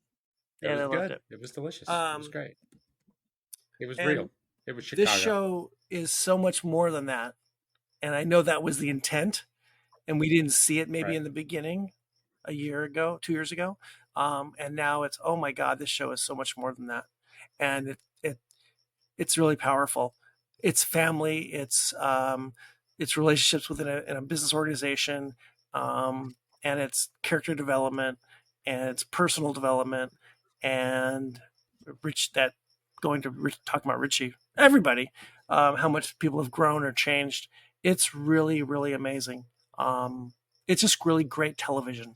I think that's maybe It's a lot of fun. And again, as I said during the least episode, they stepped it up all around in the second season, from the photography to the music to the to the record to the needle I think, drops, the whole and thing. Everything just was kicked up a notch, but in and a it, good well, way. I think Not so I think much. it's in a good way, but also it's building. You're building from. It's a natural It's a progression. progression, It's you're building this. as opposed to what you were saying about what was the show we were talking about with the action scenes where they built up the set pieces, like in Lupin, Yes, where they had to just yeah. keep making it bigger. But in this case, it was more of a this You're is the they're next step. building a they're building a restaurant. You are Right. making something. You are making something from nothing, from this little Right. nothing to something. So Right. you're seeing a progression from the forks are cleaner, the music is better, the whites are whiter, everything is more, and in a logical way. And most importantly, Richie wears And suits Richie now. wears suits. Yes, yes, Richie wears suits. Um, just love this show. Love, love, love this show. And I cannot tell you how many times I've recommended it. And there's people I know that have never heard of it. And it Right. almost is bothersome that they don't know about this show. Yeah, I think everyone that I've recommended it to, I don't think anyone's come back disappointed. That's great. Yeah. Yeah, I don't think anyone's come back like, oh, that show was No. horrible. It is It's just a so good good. time. And it also, I should add this. This is the first season, but in the show in general, again, we're talking about an overall picture here. It introduced me to Maddie Matheson, who I Yeah, did he's not great. know at all before this. I thought he was an Uh-huh. actor. I did not know he had a other career. And someone Yeah. told me about his background, and No. I haven't dug too deep except into like his Instagram and a little bit on his website. His YouTube It is insane. nuts. It is insane. He's And one of my insane. goals with my daughter is to make the Italian beef sandwiches. Ah, you based could on- do it. You can make a brisket. You can make Yeah. Italian beef. And we're gonna do it, but we're gonna do it like Maddie did it on his YouTube channel. And Oh it'll be- Jesus! With Chris Dora's sister. We've was invited the- her, and we plan not, and we plan to Awesome. make it destroy our kitchen at the same time because that's what'll happen. Okay. So, I You should fly Zambetti down. fly Zambetti Fly down, Lucy and down. we'll make some sandwiches. Yeah. Well, this was really fun. We went through a lot of television tonight. Oh my God! Yeah, 2 hours and 17 minutes, man. 217, and we went through. Which is not symmetrical. So no, by it's the way. not, but it is a prime number. I think No, it's not. You could divide it by 7. 217. Oh, you're right. You can. 31. Come on, it's all up yeah, here. very It's good. all up here. Really fun. This was a great year for us at Boozedancing. We can't thank enough all the people that watch us on our live shows, listen to the podcast, turn into all the reviews you guys do online, and the few things that we still put on in written word online and on the website. And we can't thank enough all of our guests that we've had over the year. We've had so many great guests this year. Dave Minton, probably should Lisa Zambetti, Dean Kaplan. Who else have we had? Andre Darlington, Our dear friend Joanne McGinnis, the Whiskey Lassie, Dawn Davies from Dawn Davis from Get it Whiskey right. Exchange, Joshua Hatton. Who else have we had on this year? We had Joe and Trip from Barrel Bourbon and Barrelcraft Spirits. Mike Zampino from Miramax. We've had some big heavy hitters on this show, and we hope we will continue next year to have just as many, hopefully, and bring you guys the amazing Technicolor quality programming that you expect from Boozedancing. That's right. Our first guest in January will be Shohei Ohtani. We are just bringing that out right now. It's not actually. Do we have to pay him $2 million? Ohtani. And do we have to defer $48 million? It's Shohei Ohtani, not Ohtani. We can't get Shohei Ohtani. Wait, can we get the new guy? Can we get We Yamamoto? can maybe get Yoshimuro Yamamoto. Is that his name? I can't forget. Is it Yamamoto? It's Yamamoto. I can't think it was Yoshi. You are the worst Dodger fan ever. I'm very bad at Japanese. We have some big names lined up. That's all I gotta say, right? I hope so. Thank you again, and I hope you have a very merry, happy New Year.